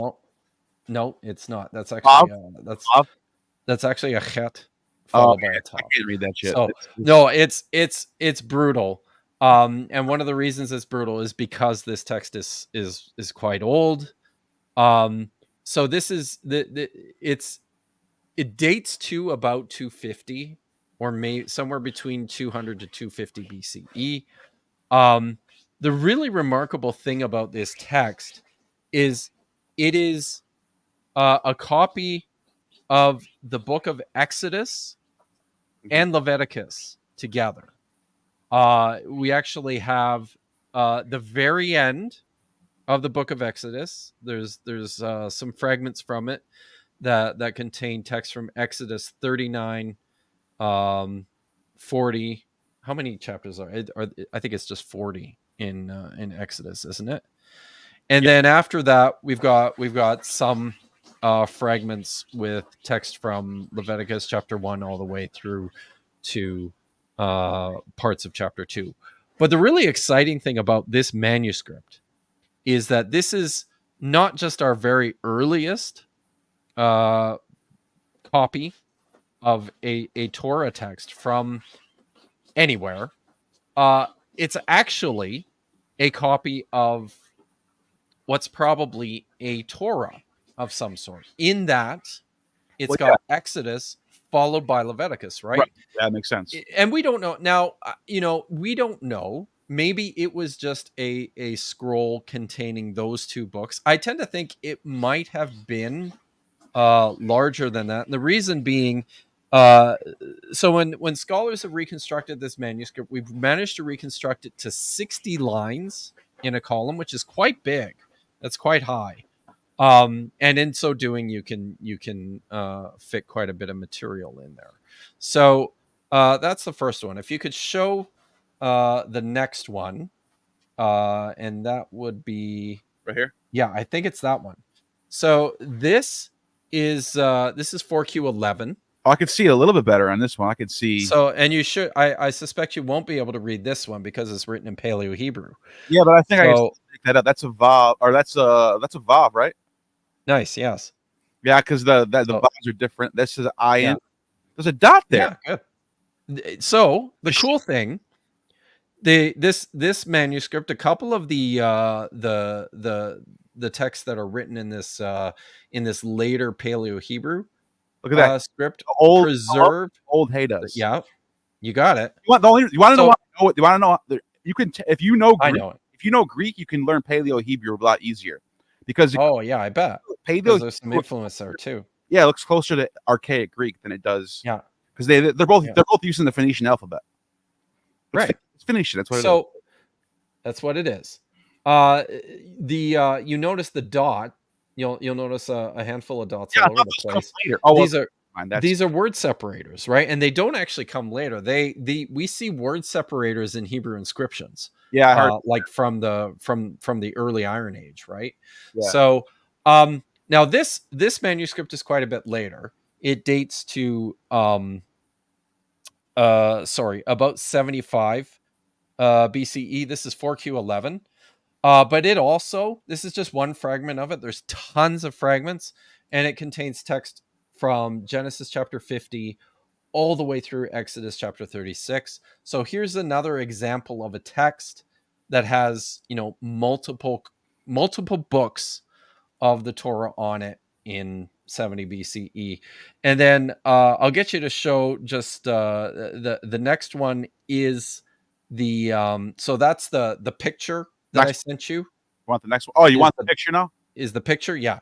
Okay. So yeah, I actually pieced this one together this morning in preparation for this. So I hope everyone appreciates that. So these are fragments from 4Q23, which contains text from Leviticus to Numbers, and I pieced together these fragments in particular because this actually preserves the transition point.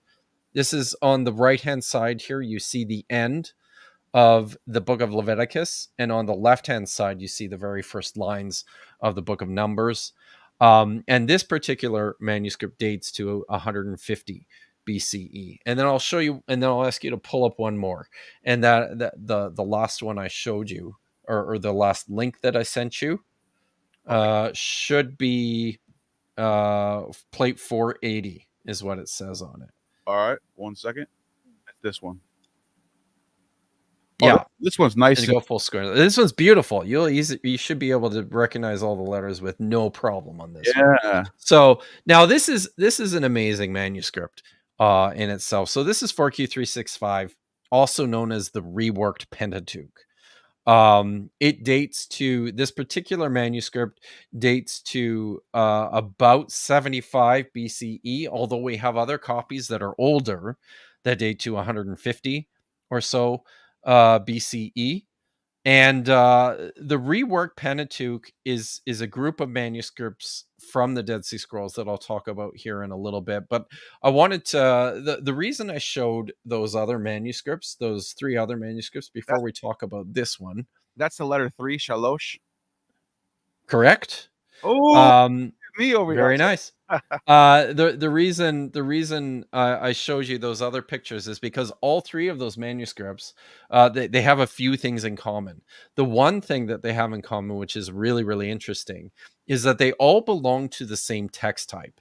When we talk, when you were talking about textual criticism in the Hebrew Bible, most scholars tend to divide texts into three basic categories as either Masoretic, Proto-Septuagint, or Proto-Samaritan. And these indicate, if you spent some time on this, you will know. I'll just explain to people in the audience. There are competing different versions of most of the books in the Old Testament. And among the Jewish communities that survived the destruction of the Second Temple, we have three surviving text types. The rabbis, the Pharisees, preserved what we know as the Masoretic text, which became the standard Hebrew text. But we also know of the Septuagint through the Greek translation that was preserved by the Christians. And the really exciting thing is that among the Dead Sea Scrolls, we found Hebrew texts which look like the Hebrew text from which the Septuagint was translated. So we now, for the first time, have Hebrew versions of this, of what scholars for a long time have recognized as a separate text type of the Bible. And all these different text type contain significant differences in them. Right. The third group is the Samaritan Pentateuch.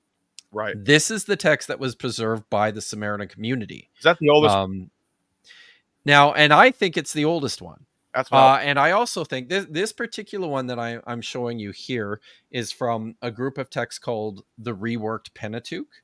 It was unfortunately titled the Reworked Pentateuch early on because it's so different from like all the biblical texts that nobody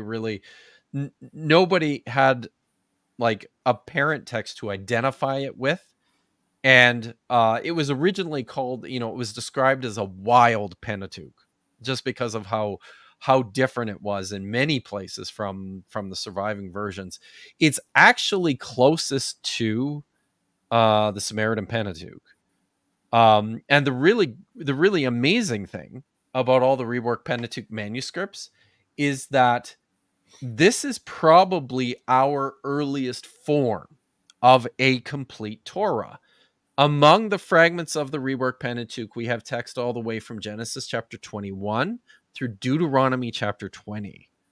On this particular manuscript, there's 38 fragments, and there is material that represents every single book of the Bible, or sorry, every single book of the Torah, Genesis through Deuteronomy, all in the same scroll.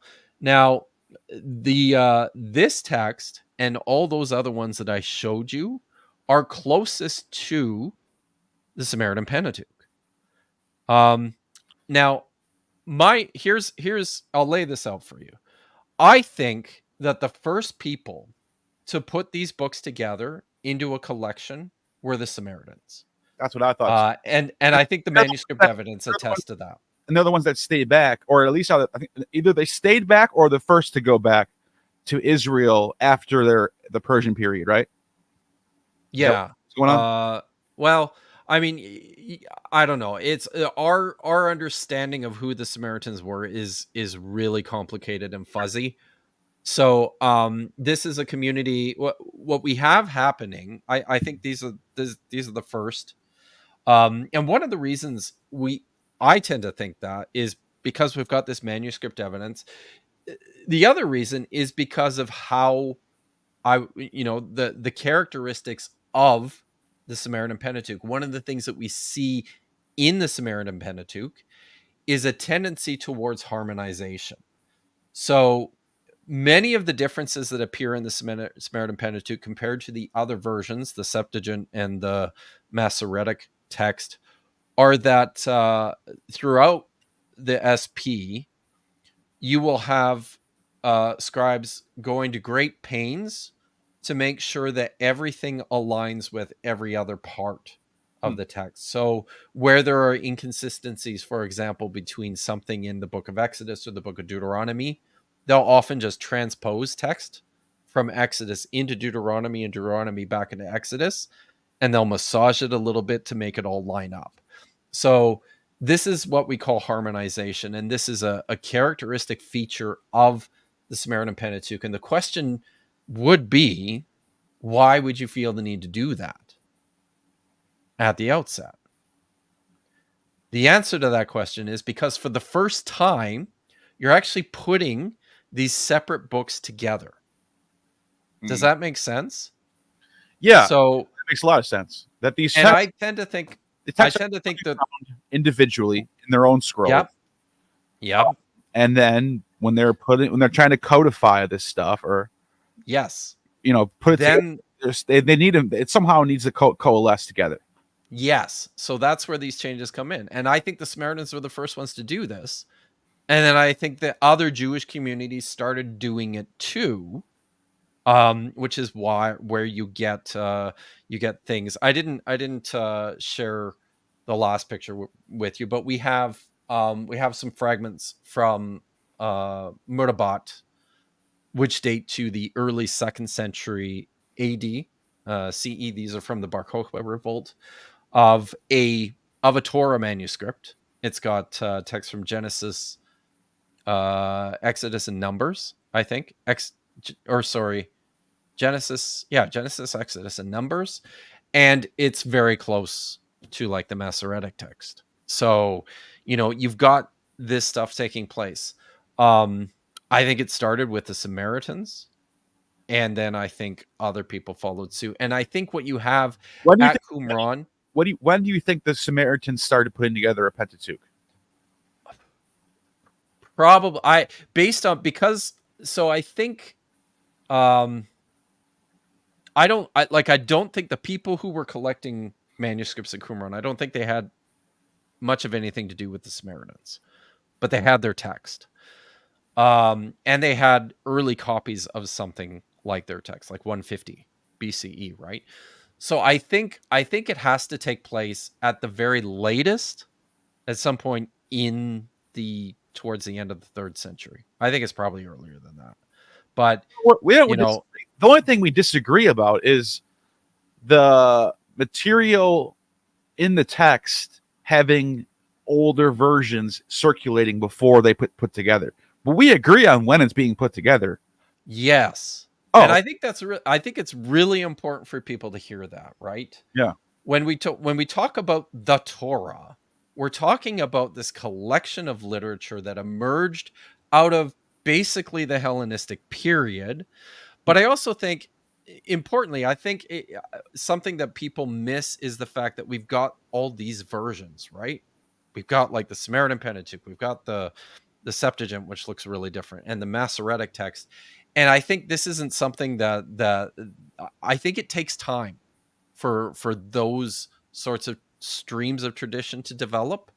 So I really think you can't put it much later than like mid 3rd century or mid to late 3rd century. And I think the traditions, the textual traditions, predate that. Pretty much all of them. So, the really frustrating thing in all this is that we've got like I often like to talk from the perspective of material culture and manuscripts. We've got great evidence starting in the 2nd century BCE.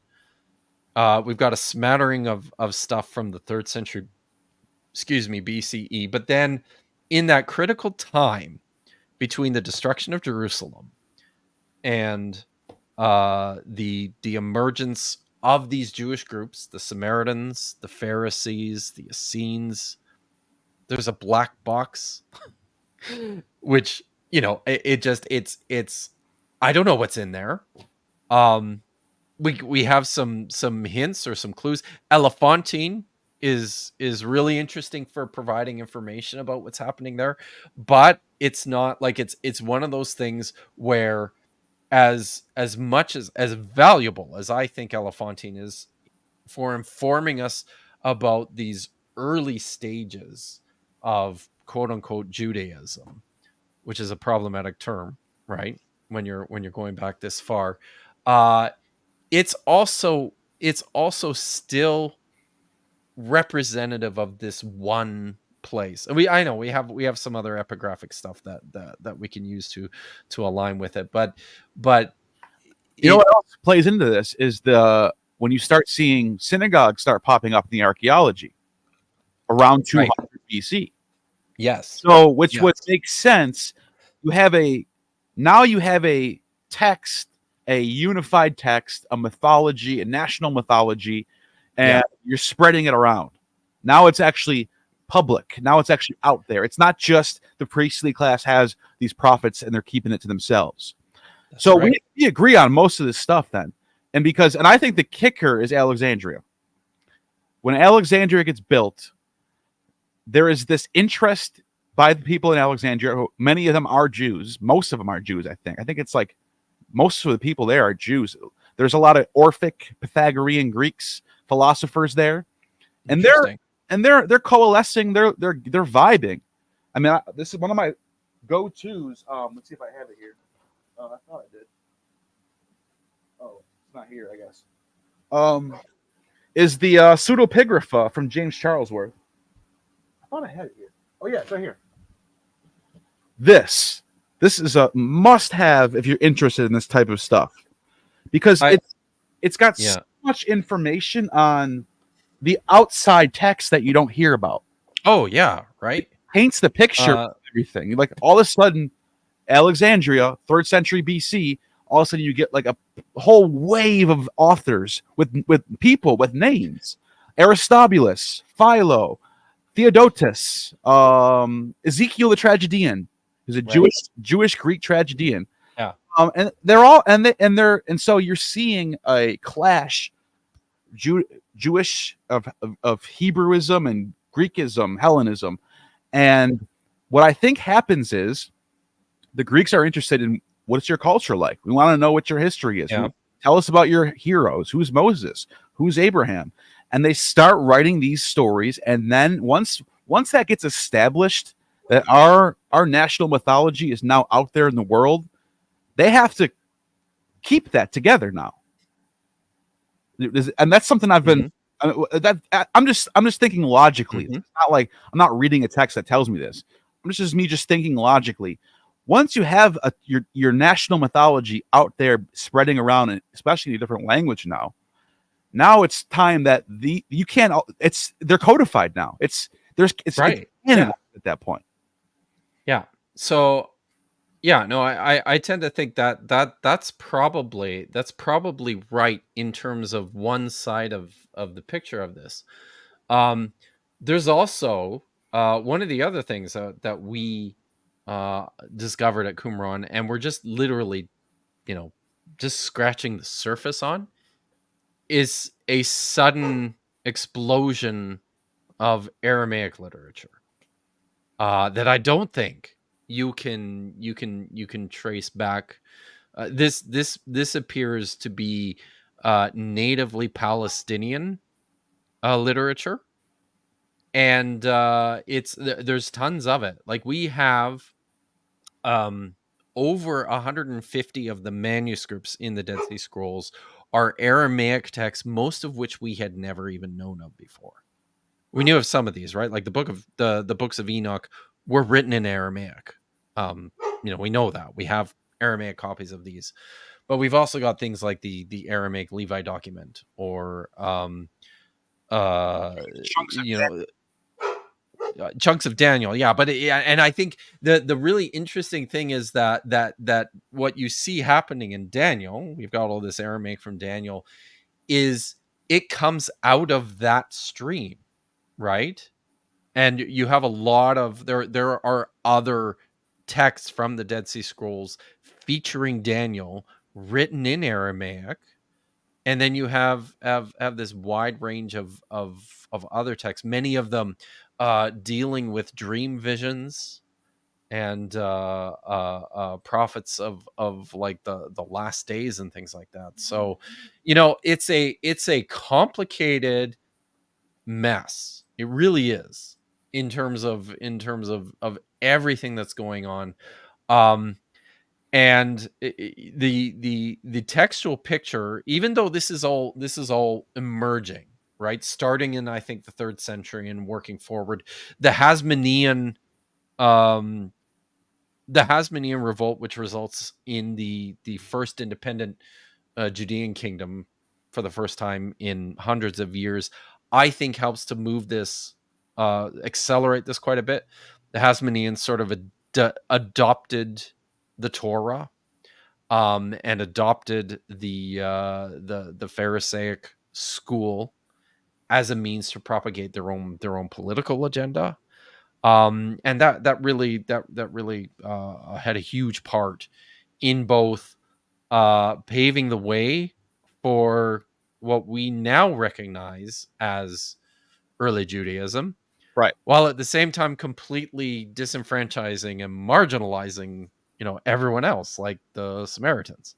Yeah. So, but yeah, so I mean, this has been a lot of fun. We're almost up on 2 hours and we have some super chats. So I wonder if I forgot about those. We could do those. we should if there, I don't know, do you want to, is there anything else? Well, that, I didn't think, I didn't know you were where you were landed on the final the final product. So we agreed that the final product, the Torah, is a Hellenistic text. Absolutely. Now, I think we will probably still continue to have disagreements about how extensive that redaction was. Right. And honestly, that's a question that no one can answer, right? Like scholars are going to keep working on that until, we've got manuscripts. Unfortunately, the so-called Moses scroll that Moses Shapira and his colleagues forged way back in the 19th century is a forgery. So we have nothing. We have nothing like that to help inform us further about what this text looked like in these years prior. So what are your thoughts on the Hellenistic? Well, they're like Hellenistic, but they're early on as far as sources of early Judaism. Aristobulus, Theodotus, and Demetrius the chronographer.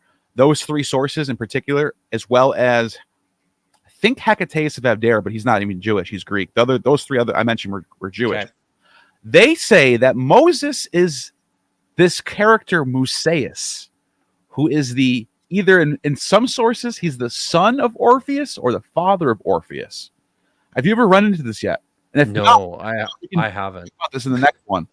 This is a whole nother. I'm working, so I got a video coming out, and this is another thing we're going to disagree on, I think, but it'll be fun to hash it out. The origins of Yahweh himself as a Midianite. Where does he come from? And some of the archaeology out of the Midianite cities show Aegean pottery. Oh, really? Oh, right, yeah.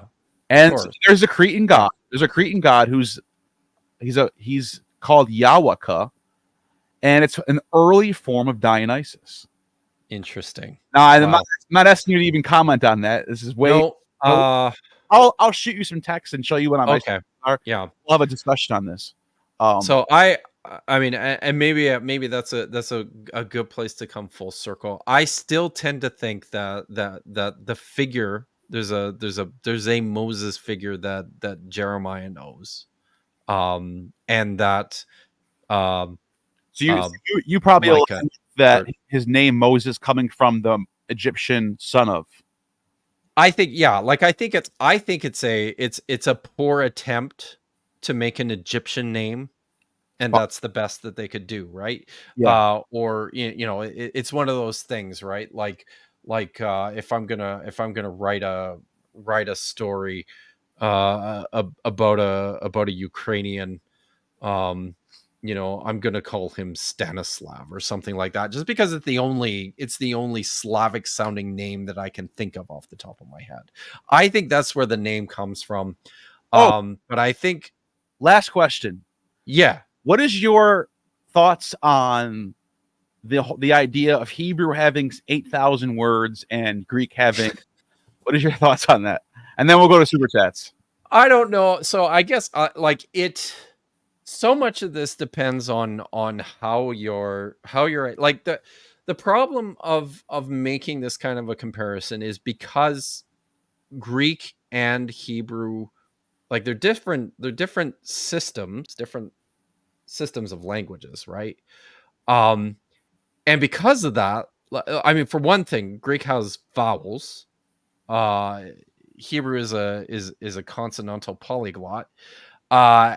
And it's hard to make this one-to-one comparison because words in what constitutes a word in Hebrew does different things than in Greek, and Greek is a much more flexible, malleable language because of, thankfully, vowels. Because of that, it's just, there's things that you can do with it that are way more expensive than whatever you can do with Hebrew. So in that sense, Hebrew looks like just a much simpler Ready for this language, right?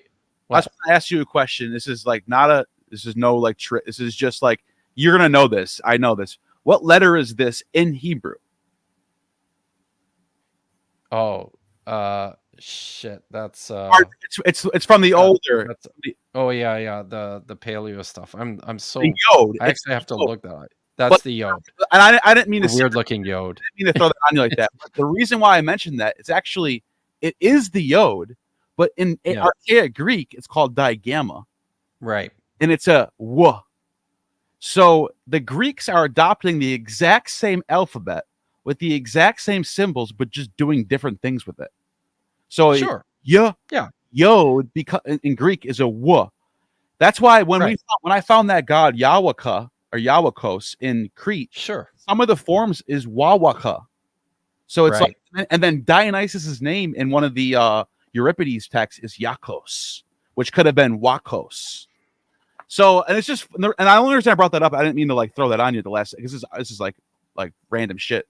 But it's because the alphabet is exactly the same, but they're trying to morph an Indo-European language onto and then down here it's a Semitic language morphing onto the same alphabet, and you can see how exactly two different. And this is kind of, I mean, this is just kind of how languages emerge in the period, right? Yeah, like you see the same thing happening with the pre-alphabetic languages too, where they're all using cuneiform. Like, cuneiform is used for Akkadian, and it's used for Ugaritic, and it's used for Sumerian, and it's like it's very similar. What I found the other day is Sanskrit in cuneiform. Really? I swear to God, I'll show. I still have the pictures of them. I'll show you them right now. I still have them. It's right here. I had to take screenshots. I'll show you what these are right now.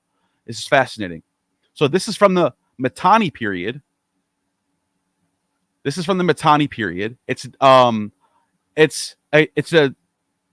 a treaty between the Hittites and the Mitanni.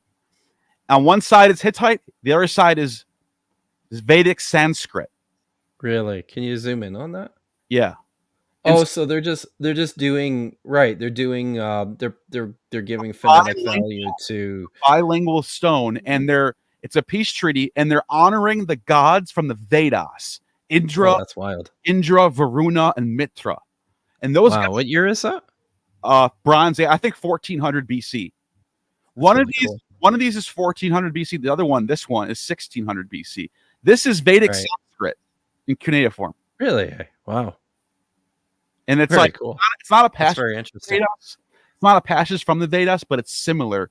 It's invoking the gods in a similar way. It's mentioning I don't think it mentions Shiva, but it's the Vedic gods. Yeah. Yeah. But that's what cuneiform does. It doesn't matter if it's Indo-European or whatever. You can it's very, very adaptable. Right. So yeah. But this has been fun. Yeah. So, all right, let's do the super chats. Let's do that. So first of all, you want to do yours first? You want to go back and forth? Is that what you want? No, just whatever comes up. I'll do one, is cool. And you do one. We'll just go back. All right. Okay. Mike, thanks for becoming a member. I appreciate that. All right, you're up. So this one, I guess. Oh, I think you're gonna have to do them because it's your channel. Because I can't pull them up. Oh, okay. All right, so I don't know if it's your. Don't worry about it. It might be your members then. Is there a I way? think these are yours because mine have the little link on them. So all right. Thank you, Vince Arrow, for becoming a member. Appreciate that. I hope I can keep you on for a while. I always never know what to say to the new members. Like, just thank you. It's like I want to read something, but it's just you can't read anything. Thank you for joining, and I hope that I can keep you on. Let's see what we got. I got to go through a lot of messages. Here we go. From Damon, how old did Moses live to be? I forgot what the text even says. Isn't he the first one to die at a normal age? No. The Genesis talks about Yahweh limiting the age of men to like 120 years. Right, but isn't that happening at Moses? Isn't that when Moses comes around, or no? Before no, it's much earlier than that. So I don't, off the top of my head, I do not remember. So yeah, I don't remember. Sorry, either. Damon. But I will say this: I don't think Moses existed historically. I also don't think Moses. Well, I'll say this: I don't. Yeah, I think that the Exodus tradition probably retains something, not all of it, but I think there's probably elements of some sort of slave escape or migration out of Egypt. Oh, there's tons and on this. There's tons maybe behind a leader, right? Like if I think that's the very best you can do. By the way, but that doesn't really help us. There's another legend about King Bacchus. King Bacchus was a Egyptian from the 24th dynasty. So it's around like 700 BC, 717 to 711 BC. And this is according to a couple different sources, Greek sources, and I think Tacitus mentions this too. And he says during this reign, there was an oracle of Ammon, and oracle said, kick all the Jews out because they are the ones responsible for some sort of plague that happened. And so then the story is that they leave Egypt, and this is not in the Bronze Age, but it does say Moses was there. So it's a late. Right. It's closer to we're closer in time to us, way closer. And it's like, it's not 1300 BC, it's 700 BC. And it's like Moses leads them into the desert after 7 days, the whole 9 yards. But yeah, it's a little bit different. But yeah, there's another legend about King Bacchus. I mean, for this text, you actually get a king's name for once. The other one, you just get Pharaoh. So I will say there might be something might have happened. That's all I'm saying. Maybe it's kind of interesting that our actual first mentions of Moses, if we're dating texts like Micah, to the 7th century, and he mentions Moses, that's all. Right. That's also in the 7th century, right? So I don't know. So you might have some sort of Moses legend happening right around that time. Maybe. Yeah. So there you go. Hopefully that answers their question. All right. Let's see. What else do we got?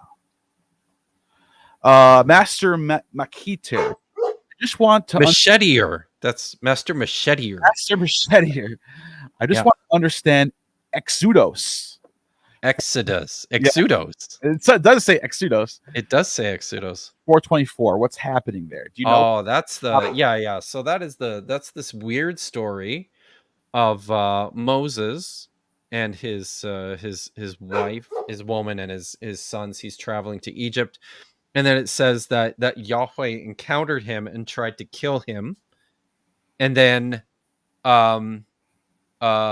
his wife Zipporah she circumcises his son, and then touches his foreskin to his genitals, and throws it on the ground and says, "You have become a bridegroom of blood to me." That's basically the story. I think this is an early ideology, so maybe a clumsily formed ideology about circumcision. But I think because it's it's like it's almost like a fragment of an idea. Like whoever wrote this story had an audience who understood background things that we're missing. And because of that, it's very difficult to understand and clearly see, you know, the fuller meaning of what's going on in there, or even some of the stuff that is unspoken. But the very best that we can do is this is some sort of early etiology about circumcision. So circumcision as a practice is ancient, and it was, you know, it was practiced by the Egyptians, not the Canaanites, but there were, I think there were in the East. I think they also practiced circumcision, and it was probably, we don't know when, but you know, at some point it was adopted by, you know, the people who were living in Israel. You just reminded me that one of the things that I was gonna bring up euhemerism. To me, that's a sign of Hellenism. Euhemerists lived in like the mid 4th century BC, and he's famous. And then he started a whole new genre where everybody started taking gods and putting them on Earth as humans and historically. Right. And I think one of the examples that I think is in the Phoenician mythologies that we get, Philo of Byblos is one of the sources that we have. Unfortunately, we don't have a lot of sources, but according to some of these scholars of Ugaritic sources, he's not spot on. He's not like perfectly describing the Ugaritic stories. He's changing a lot of shit, but there's enough there where you can tell he's somewhat knowledgeable of Ugaritic sources. But he totally euhemerizes it, totally Hellenizes it. He starts equating El with Saturn and all this stuff. But the reason why I brought it up is because he mentions a story about El sacrificing his only begotten son and then starting a new rite of circumcision for every child on the 8th day. And I'm thinking to myself, that's funny because Abraham also sacrifices his only son, and Abraham is the one who starts circumcision in the Bible. So is there a euhemerization happening? Is El becoming is what El did becoming what Abraham does? It's a question, you know. But anyways, we're already past our time limits. So let's keep going. Thank you for that super chat. Icapod, thank you for the super chat. Sitting on a plane, getting ready to take off, and saw online. Thank you. Thanks, Icapod. Love. Thanks, Icapod. I love it. Thank you for the super chat. All right. We got some more, I believe. A lot of comments. Holy shit. Thank you for all the comments, by the way. Hope you're all having fun. John Gee, thank you for the $10. Is using the term Jews for people in the Omri kingdom during the Neo-Sib anachronistic. Well, absolutely. And it's just totally wrong too, because you might get away with using the term Jews for Judahites. In the period, and I wouldn't even do that though. I prefer to call them Judahites just as a way, because I think it's important to be clear that Judaism, Jewishness, is an idea that emerged much later in the post-exilic period. So the people who were living in the kingdom of Omri during the Neo-Assyrian period, these were maybe the best way to describe them would have been like the early Sumerians, not Samaritans, but Sumerians. Omri's city was Samaria. So yeah, and I like the term Yahwism. I love it because it covers anyone who's under the branch of worshiping Yahweh, whether it's temple or not, whether it's Elephantine or temple or not. You know, they're Yahweh. Well, I guess that wouldn't matter about people living in a kingdom. I'm talking specifically about people worshiping Yahweh. So, maybe not for this question, but for a totally different category. All right, let's go to the next for that super chat. You got a super sticker. Oh, did I miss one? It's next. Oh, okay. So I don't miss it. I'm trying to find them all. Are you not looking at the starred comments? You can do the star. That's right. I always. Oh yeah. All right. It's way easier, man. I don't know why I wasn't looking at the starred. One time I got screwed over on the star and I missed a button. Really? So I started doing it, but if it's good, I'll just go to it then. I hope so. That's the only way I ever do it. So I hope I don't steer you wrong. Oh no, let's try. Let's try. Let me know if I miss anybody. Daymon, 99-cent super sticker. I appreciate that. Thank you very much. Simone Sleep with the $2.99. Appreciate that. Thank you very much. Whoa, Apotheon drops a $49.99. Nice. Thank you so much for that super chat. That is very, very nice. You did not have to do that, and I appreciate it. Thanks for this cool conversation. There aren't very many people who could keep up with all the necessary facts in this discussion. Yeah, it was a lot, wasn't it? So, but I suspect your audience is probably a little bit like my audience and doesn't mind the arcane and the nitty gritty when it comes to this. No, I think they love it. I think they do. They love so. They like to go deep. Thank you. By the way, thank you again for that huge super chat. Yeah. I can't just go to the next one that quick. So once again, thank you. Anthony Lucio, thank you for the $4.99. Why is modern Israel not called Judah? Where Shashu unites, how is your day? Happy Juneteenth, everyone. Happy Juneteenth to you too. Happy Juneteenth. Now I think the reason, I guess this is more complicated. There's another complicated thing going on here. Can you give me a second? There's a dog going nuts here. So just give me a minute, guys. I figured you're going to do that. While we are waiting, I can guess what he's going to say. Oh, Shashu. So my thoughts on the Shashu, I was doing some deep dives into the Shashu. I think that's a reference to the Midianites, and I think it's a reference to the nomads in Sinai region. Also, be on the lookout for a video that I'm about to come out with about Yahweh. And I'm doing it's very speculative. I'm going to put that out there right in front. And I'm making sure the video, I say that too. It's very speculative about the origins of Yahweh. But anyways, Kipp is back. I heard all that. And I think that, well, I mean, the stuff about the Shasu, I think that was mostly right. So one of the things that I didn't mention in our conversation, one of the things that is developing in this period, really since the end of the Northern Kingdom, this idea of being sons of Israel, B'nai Yisrael, true Israelites, is something that becomes sort of a national ideal. Remember, I mentioned that in the book of Isaiah, the prophet Isaiah from the 8th century starts to have this vision for this, utopian United Kingdom, which I think is sparked by this migration of people coming from the north into the south. But this is an idea that it basically gets repeated and latched onto for centuries, moving forward to the point where during the Second Temple period, you have people using this identifier, sons of Israel, as a way to distinguish themselves from outsiders.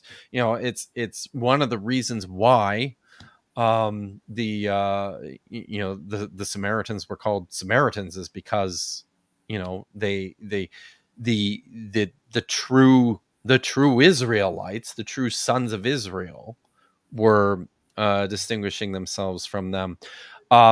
So that's, I mean, the identifier Israel, even though it was properly northern, this is kind of how it came to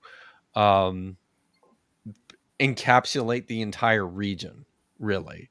And that's, I mean, that's what the modern project of the state of Israel is all about too, is about reestablishing this ancient home, this ancient kingdom, I suppose, in the modern world. So that's why it wasn't called Judah, because Israel is very much it's a pretty powerful religious political idea that stretches back way into antiquity. I hope that helps. Yeah, it made sense to me. Thank you for that super chat. Rodrigo Abdo with the membership. I think that's one of mine. Oh no, that's not. Is that one of mine? Oh, I don't think. No, it's not. It's not. Yeah. Okay. No, it's yours. Okay. Thank you. Constellation Pegasus with the 999. If I remember correctly, the Iliad and Odyssey were considered sacred scripture or something. Well, actually, yes. Not in the same way, but people were so amazed by Homer, the bard, and whether he existed or not, or whatever the Homer we have in our. You talk about Homer. I'm gonna. Yeah, I'll be back.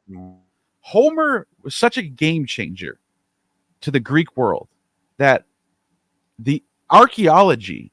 This is what an archaeologist actually told me. This is how I know this.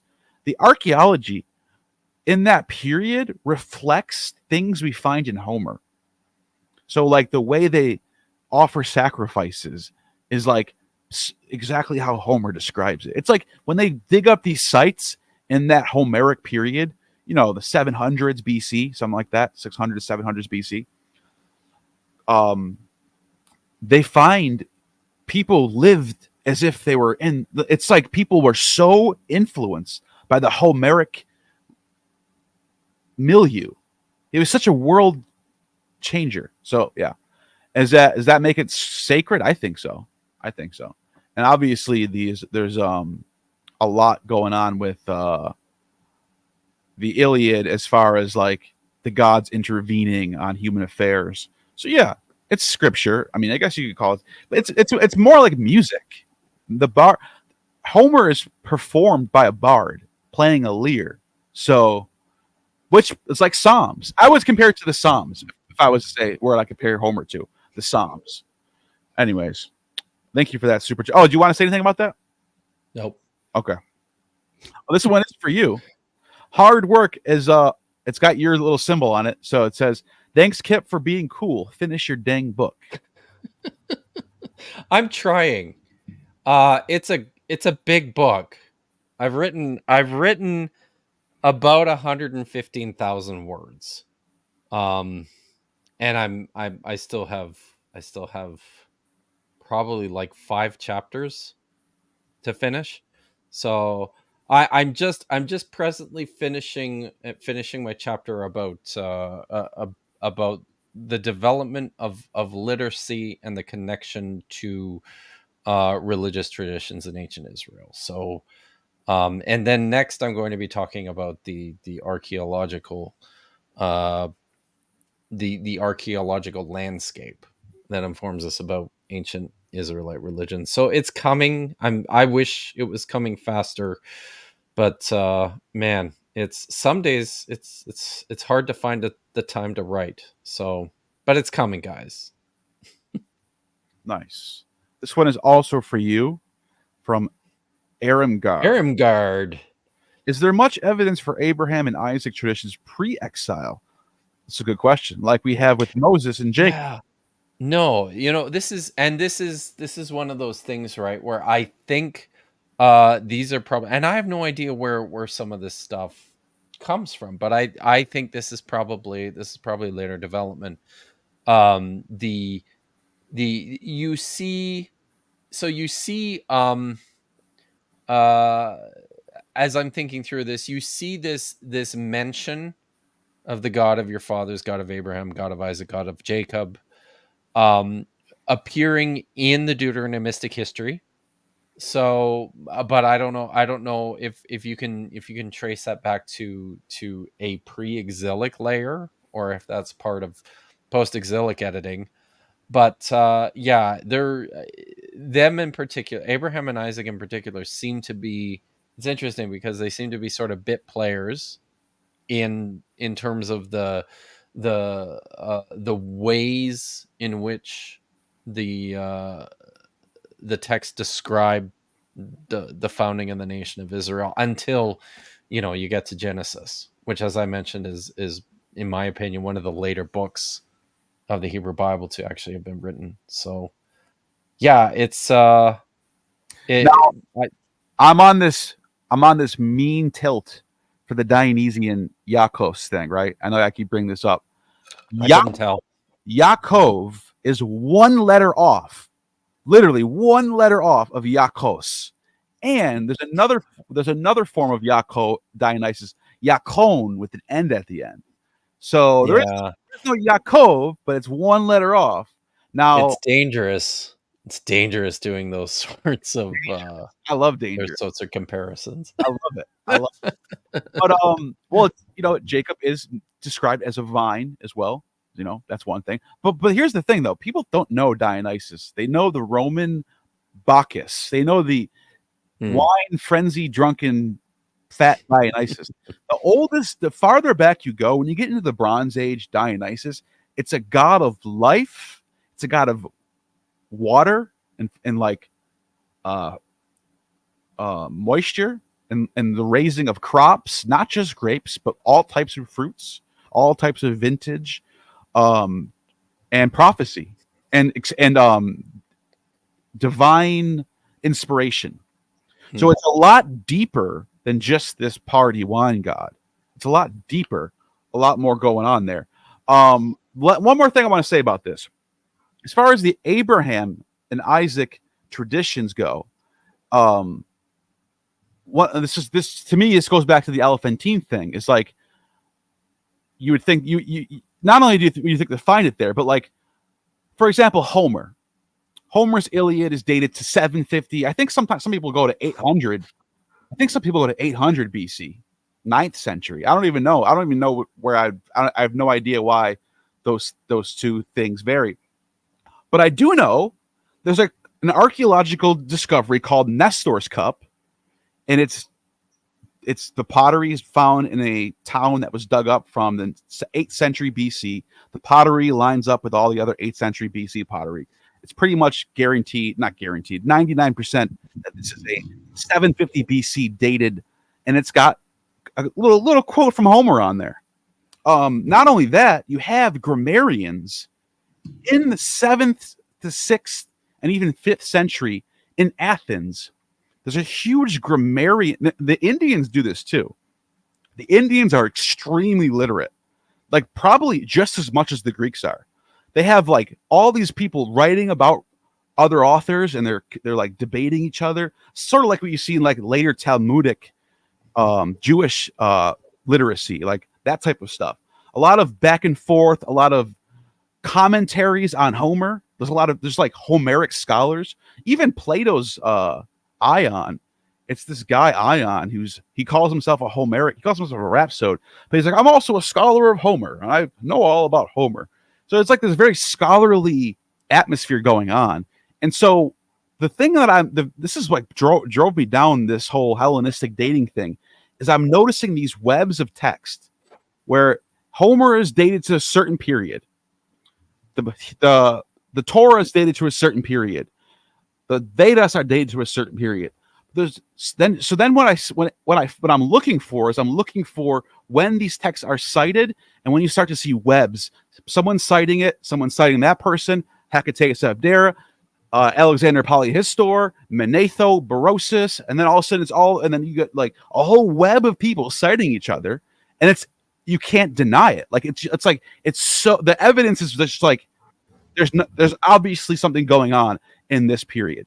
So that's what I mean by when I'm looking for evidence with that's like as far as I can go with my expertise, is I just look for when it's getting cited, when it shows up in the historical record, that type of stuff. Does that make sense? Yep. That's pretty much my little rant on that. But and by the way, to bring it back to Abraham and Isaac, that's what I mean by you don't get people talking about or writing about Abraham until like around the time of Alexandria. So no, you don't. But yeah, we've gone through that enough now. So thank you for the super chat. Aerokos, I hope I said that right. Aerokos, thumbs up. Thumbs up. Thank you too. Discovering who's that guy with Pat Lowinger. Pat Lowinger is still awake. What are you doing here? You're not allowed here, dude. You guys huge it out. You meant to say I think he meant, listen, if I could hug Neil, I would. but it's far away, right? Yes. All right, thank you, So, Pat Super Chat.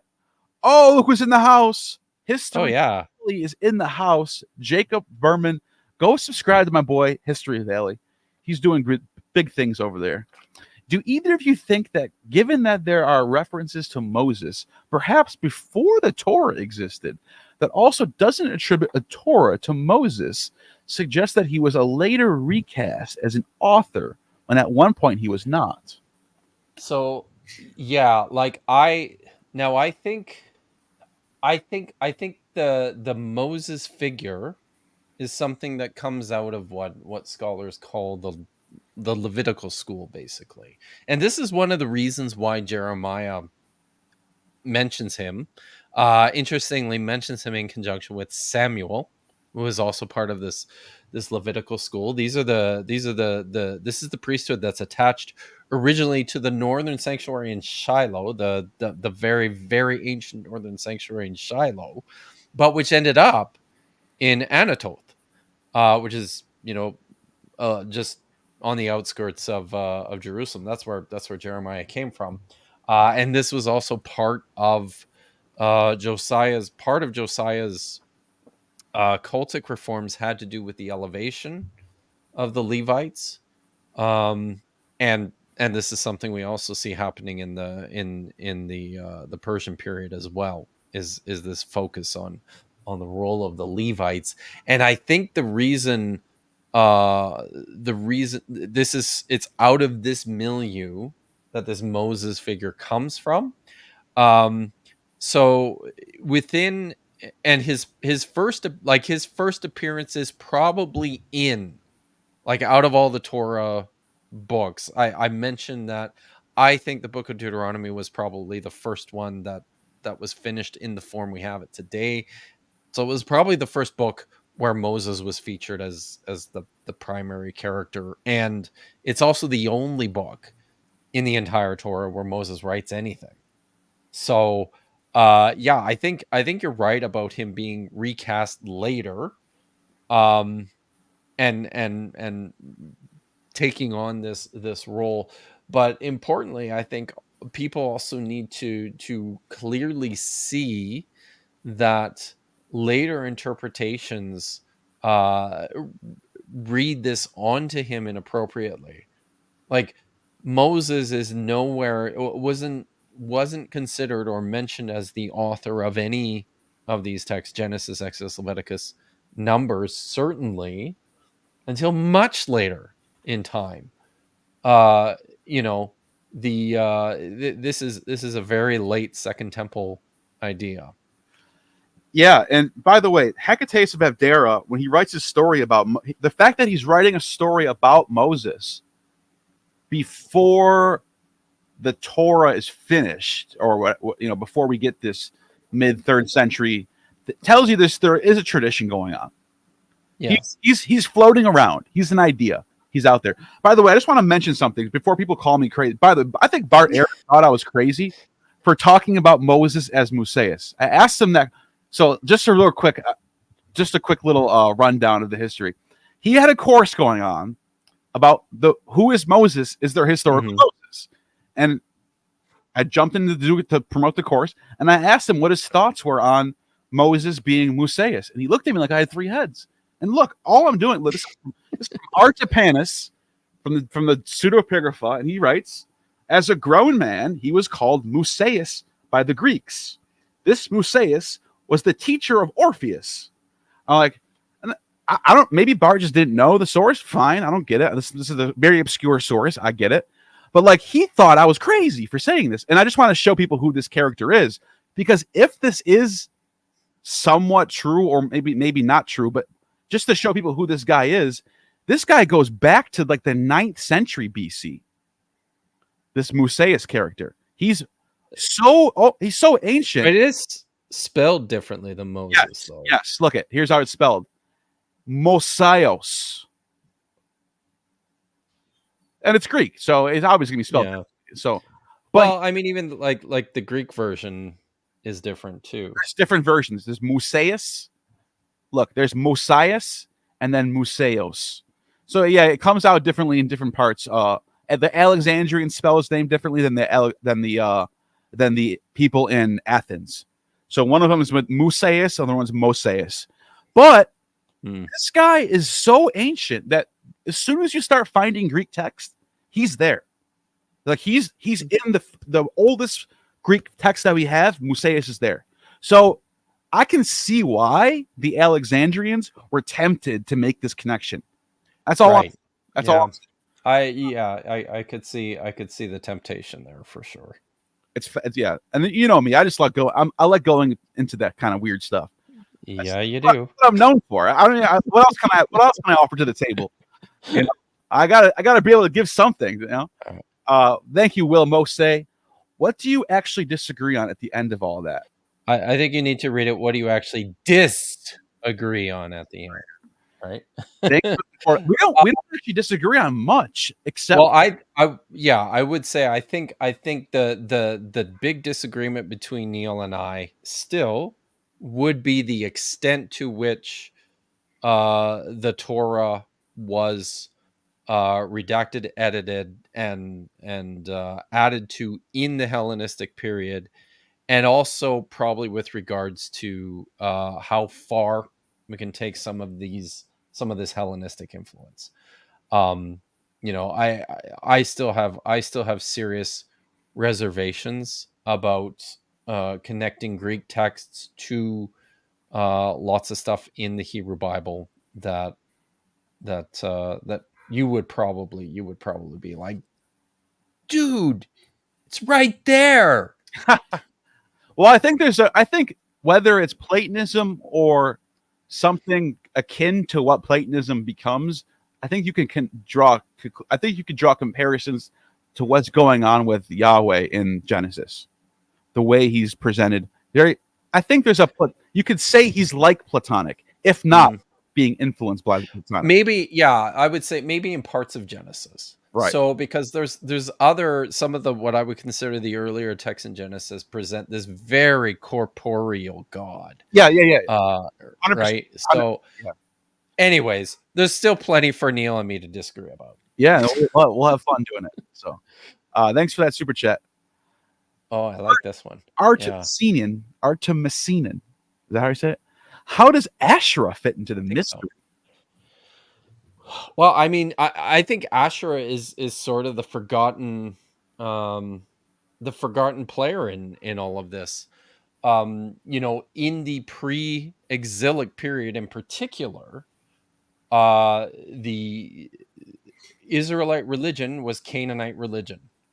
And as a Canaanite religion, it looked like all the other Canaanite religions.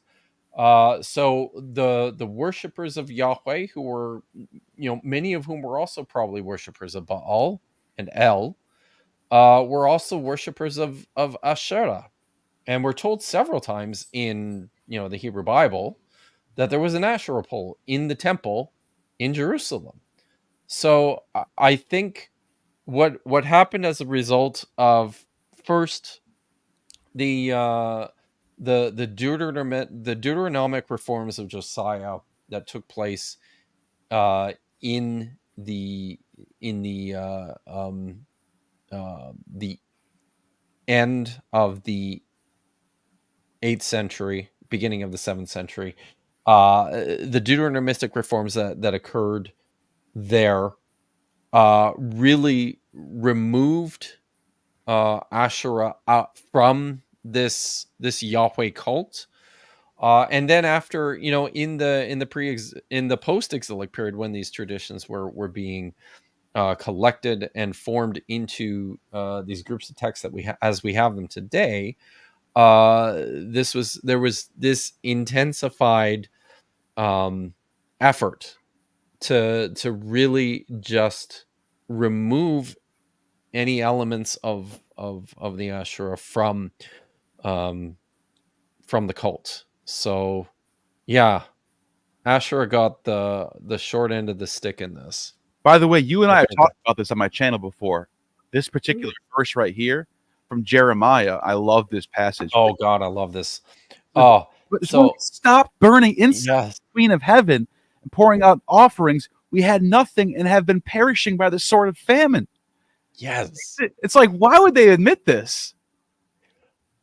Well, I mean, I think I like the way I read, like, these are people complaining to Jeremiah, Right. and saying, that, this is, things were great Well, back when we used to worship the Mechalith Shemayim, the queen of the heavens, the queen of the sky, the Asherah.